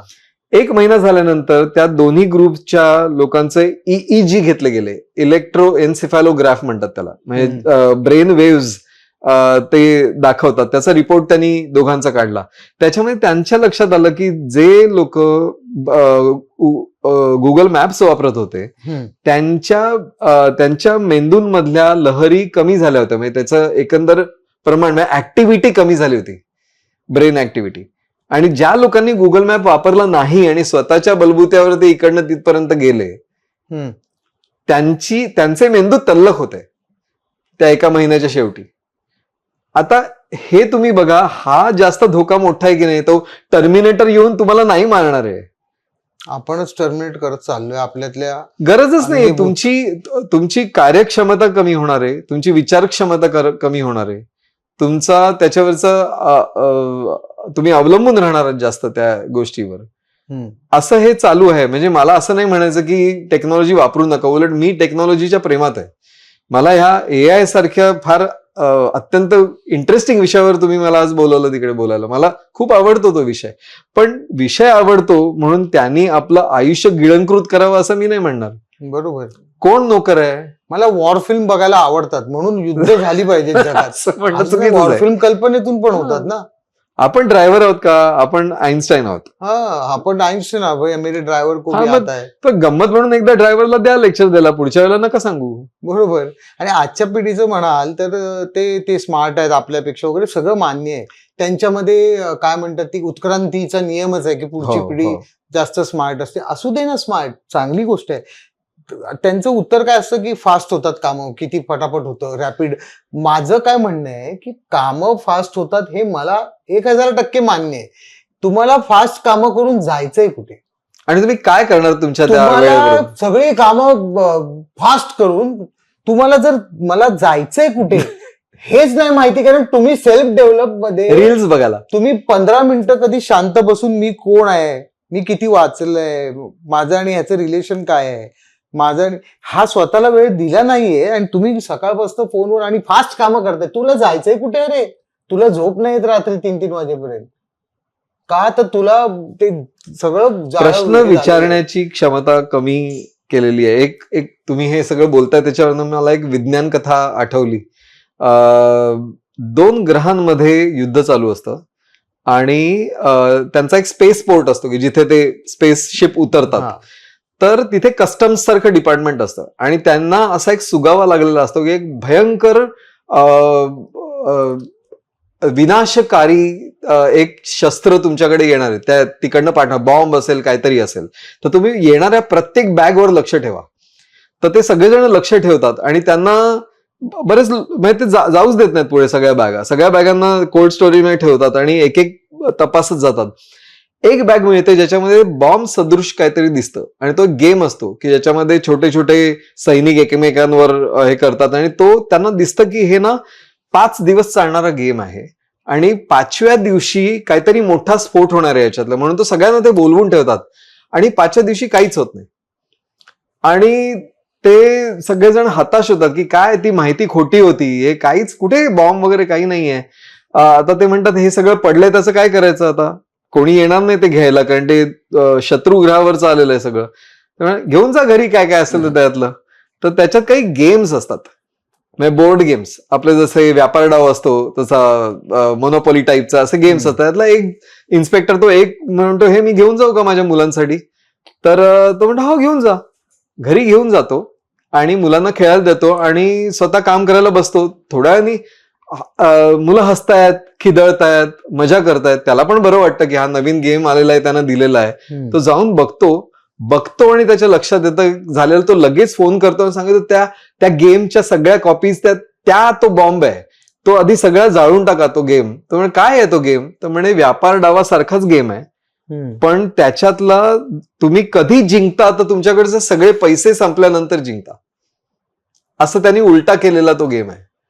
तो आपल्या ग्रहावरच्या प्रत्येक मुलांनी खेळावा, म्हणजे प्रत्येक मुलाला मोठं होऊन आपले सगळे पैसे जायला पाहिजेत अशी सवय लागावी म्हणून ते पाठवलेला तो गेम असतो.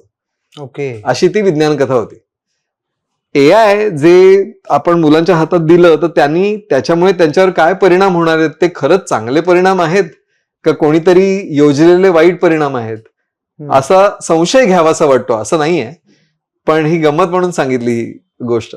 अच्छा, म्हणजे हा एक वेगळ्या पद्धतीचा एक अटॅक आहे. तो अटॅकच आहे, फक्त तो वेगळ्या पद्धतीचा आहे. तो होऊ देता कामा नये.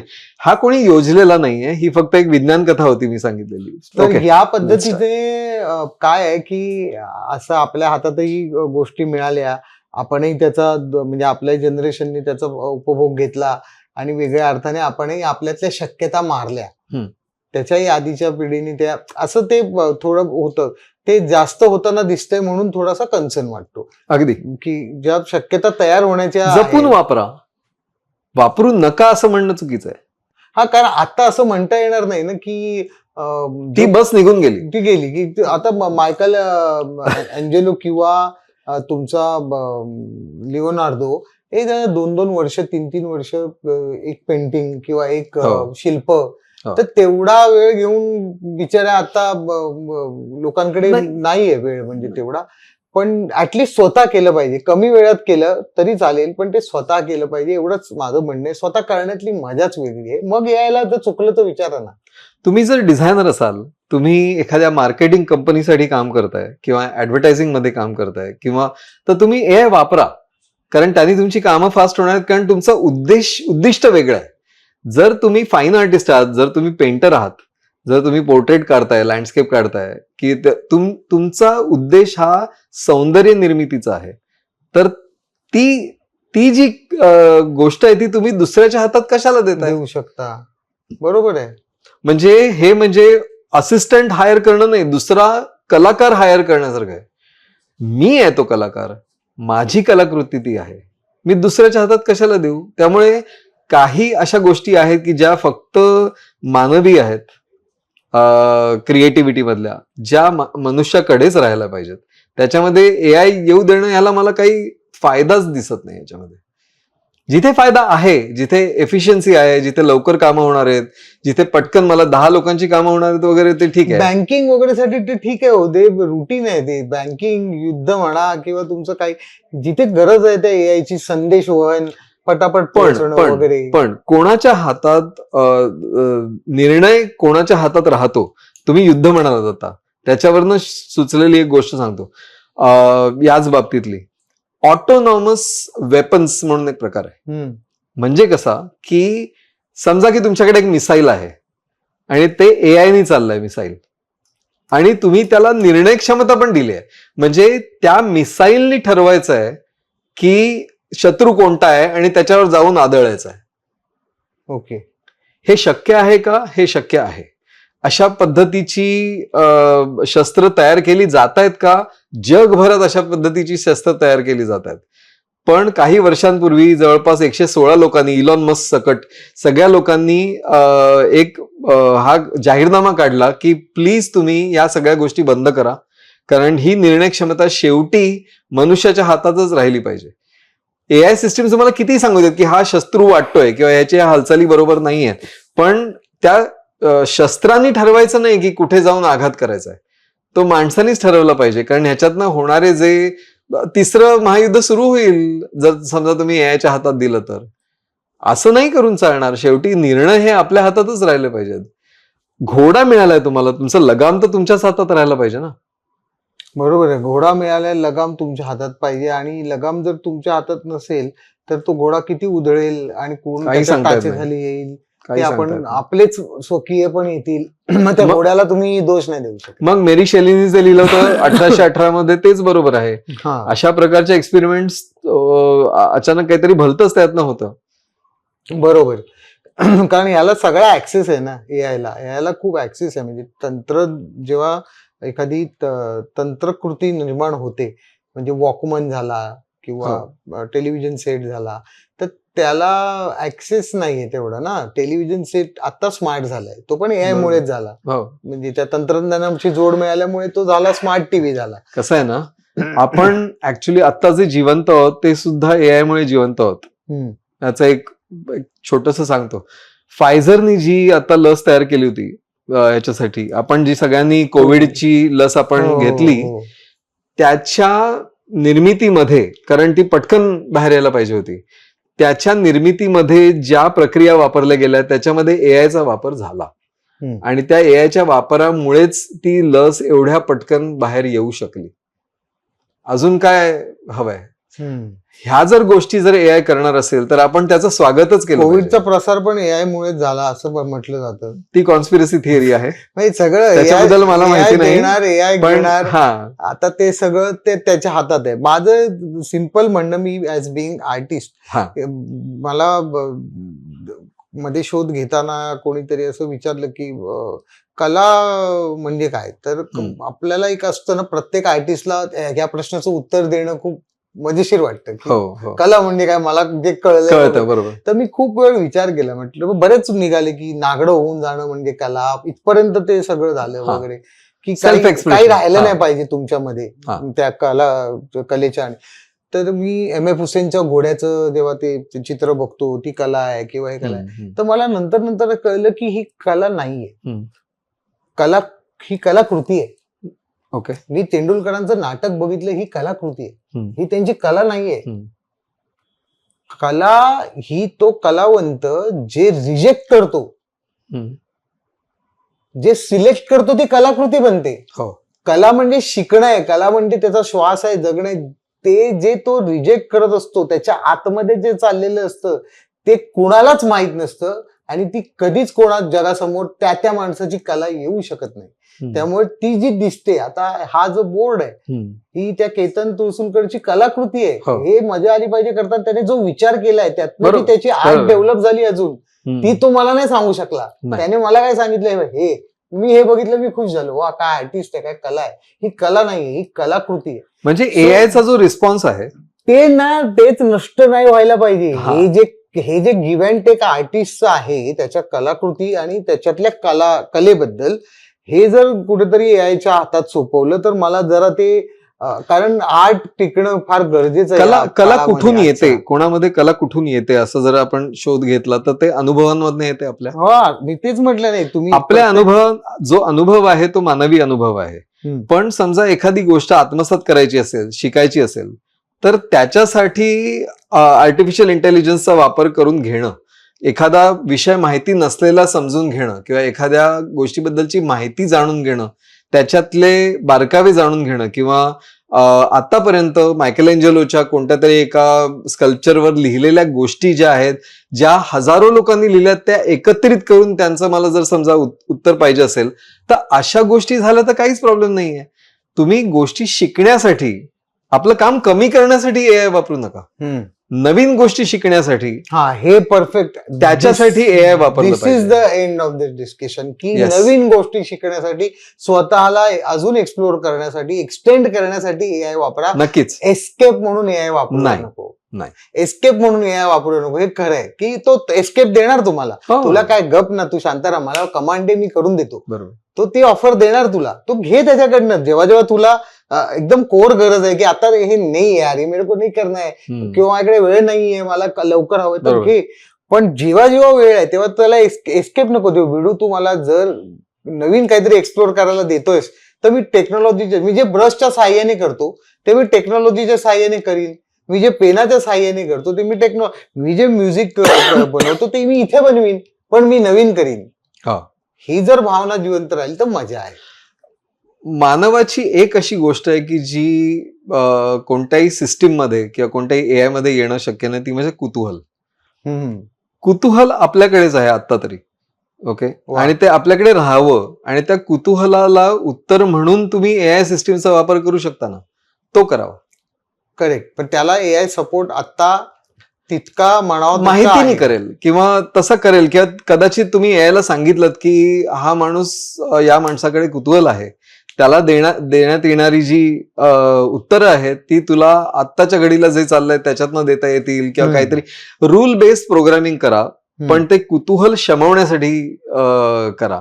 अशा सिस्टीम्स नक्की होतील पुढे जाऊन, आणि त्या सिस्टीम्स जर शाळेमध्ये चालल्या ना तर त्या चालतील. जीपीटीनी गृहपाठ करून नाही चालणार. तिथे मला नवीन गोष्टींबद्दल माझी जिज्ञासा वाढावी म्हणून जर एआय वापरलं जाणार असेल तर ते नक्की जावं.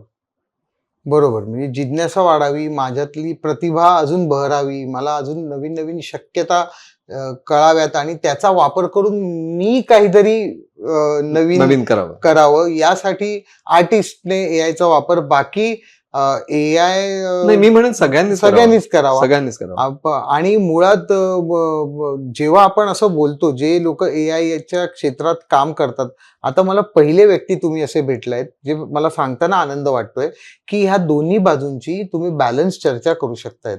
काय होतंय, मी ऑब्झर्व करतोय, सामाजिक दृष्ट्या बोलतोय. हा. काही लोक बघा, प्रत्येक वेळी एक हायरार्की निर्माण होते. जेव्हा इंजिनियर वाढायला लागले ना, तेव्हा इंजिनियर सुपिरियर झाले हा. सगळ्याच याच्यामध्ये. म्हणजे लोकांशी बोलण्यात की मी स्मार्ट आहे, मी इंजिनियर. एक ती ना वर्ण आणि याच्या पलीकडची एक प्रोफेशनल हायरार्कीची व्यवस्था निर्माण होते. हो. तर ती एआयच्या बाबतीत आता झाली आहे. एआय करणाऱ्यांना असं वाटतं, एआय मध्ये काम करणाऱ्यांना, की आम्ही सही आहोत, आम्ही इतरांपेक्षा आम्ही चालवतोय, वी आर द ऑपरेटर. तर त्यांनी पण आहे ना शांत झालं पाहिजे की बाबा आपण काय करतोय. म्हणजे मी बँकेत 9 ते 5 ला जातो ना, तर मी केला तर मी फ्रॉड करतो. अदरवाईज माझं काम जे दिलेलं आहे बँकेने ते अजिबात फ्रॉडचं नाही.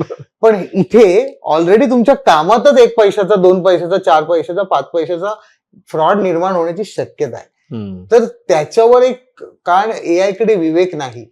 विवेक हा तुमच्यात आहे. कुतूहल जसं तुम्ही म्हणालात हे तुमच्यात आहे. तर ह्या सगळ्यांनी ते तर ते एआयला पण ना ते जास्त लिदल नाही बनवू शकणार. एआयला लिदल बनवणारे लोक आहेत. आपण पाश्चात्यांचं कौतुक करतो, जे क्रिएटर पण आहेत आणि ऍट द सेम टाइम ते लिदल पण आहेत. ते मग कोणाचा विचार करणार नाहीत. तसं आपल्याकडे तो होऊ शकतो, कारण आपली माणसं ही खरंच, आपली पुढची पिढी काय, मागची पिढी काय, ही सहृदयतेने गोष्टींचा विचार करते. म्हणून मला असं वाटतं की आपल्याकडच्या एआयच्या मेकर्सनी सुद्धा तुम्ही जे बोललात ते भान ठेवलं पाहिजे की बॅलन्स त्यातनं निर्माण. सहृदय एआय असं जर समजा काही घडलं पुढे जाऊन, तर ते स्वागतार्ह आहे, ते झालं पाहिजे. हा, म्हणजे तसं काही जर असेल तर फार बरं होईल ना. नक्कीच. त्याचा हात धरून प्रगतीची पावलं चाललो तर काय वाईट आहे, कोणालाही आवडेल ना. तुम साथ हो जब अपने वगैरे असं एआयला आपण बोलतोय. पण आज तुम्ही हा महत्वाचा विषय अत्यंत सुलभ करून सांगितलात आणि वापरायलाच पाहिजे. अर्थात नवीन टेक्नॉलॉजी, नवीन म्हणण्यापेक्षा इतक्या वर्षांची मेहनतीची गोष्ट आहे, ती वापरायला पाहिजे. त्यातनं नवीन शक्यता शोधल्या पाहिजेत. आणि तुमच्यासारख्या तज्ज्ञांची तर वेळोवेळी त्यावर नजर आहेच की काय नवीन घडतंय, कसं काय वाईट फार होऊ नये. म्हणजे आता सायबर फ्रॉड किंवा इतरही अनेक धोके त्यातनं होतात, किंवा कुठला तरी इलेक्ट्रॉनिक हल्ला होऊ शकतो ना. इलेक्ट्रॉनिक हल्ला अटॅक म्हणजे तुमचे मेल्सच गायब होणे, तुमच्या महत्वाच्या. आपण अनेक अशा गोष्टींची चर्चा आज नाही केली, जी कारण मजा आली पाहिजे. पण ती चर्चा करूनही आपण मजा आणू शकतो. त्याच्यासाठी आपण कधीतरी परत भेटू. बरोबर. नाही, त्याच्यासाठी भेटूया. नक्की. आणि बरेच विषय आहेत, त्या विषयांवर बोलण्यासाठी भेटू. तर मित्रांनो, आज सौरभ करंदीकर हे डिफाईन न करता येणारं पुन्हा एक व्यक्तिमत्व आहे, ज्यांना गेल्या वेळी आपण युई आणि युएक्स डिझायनर म्हणून बोलवलं होतं. त्यांनी त्याबद्दल माहिती दिली. आज एआयचे एक्सपर्ट म्हणून त्यांना आपण इथे बोलवलं आणि ते आले आणि त्यांनी खूप उपयुक्त अशी माहिती दिली. अजून त्यांच्या आयुष्यात त्यांनी केलेल्या गोष्टी, म्हणजे मोठमोठ्या ब्रँड्सच्या ज्या ऍड्स आहेत, त्या ऍड्स बद्दल सुद्धा आपल्याला त्यांच्याशी बोलायचं आहे. किंवा कॅम्पेनिंग हा जो एक त्यांचा आवडीचा विषय, एखादं कॅम्पेन कसं तयार होतं, मग ते कुठेही असो त्याविषयी बोलूया. पण आजच्या पुरतं आपण आता इथं एक ब्रेक घेऊया. आणि खूप खूप खूप मजा आली. आपल्याकडे सौरभ करंदीकर यांनी ही जी उपयुक्त माहिती दिली त्याबद्दल त्यांचे आभार, फॉर्मली सुद्धा आणि नॉर्मली सुद्धा. धन्यवाद. नक्की भेटूया परत.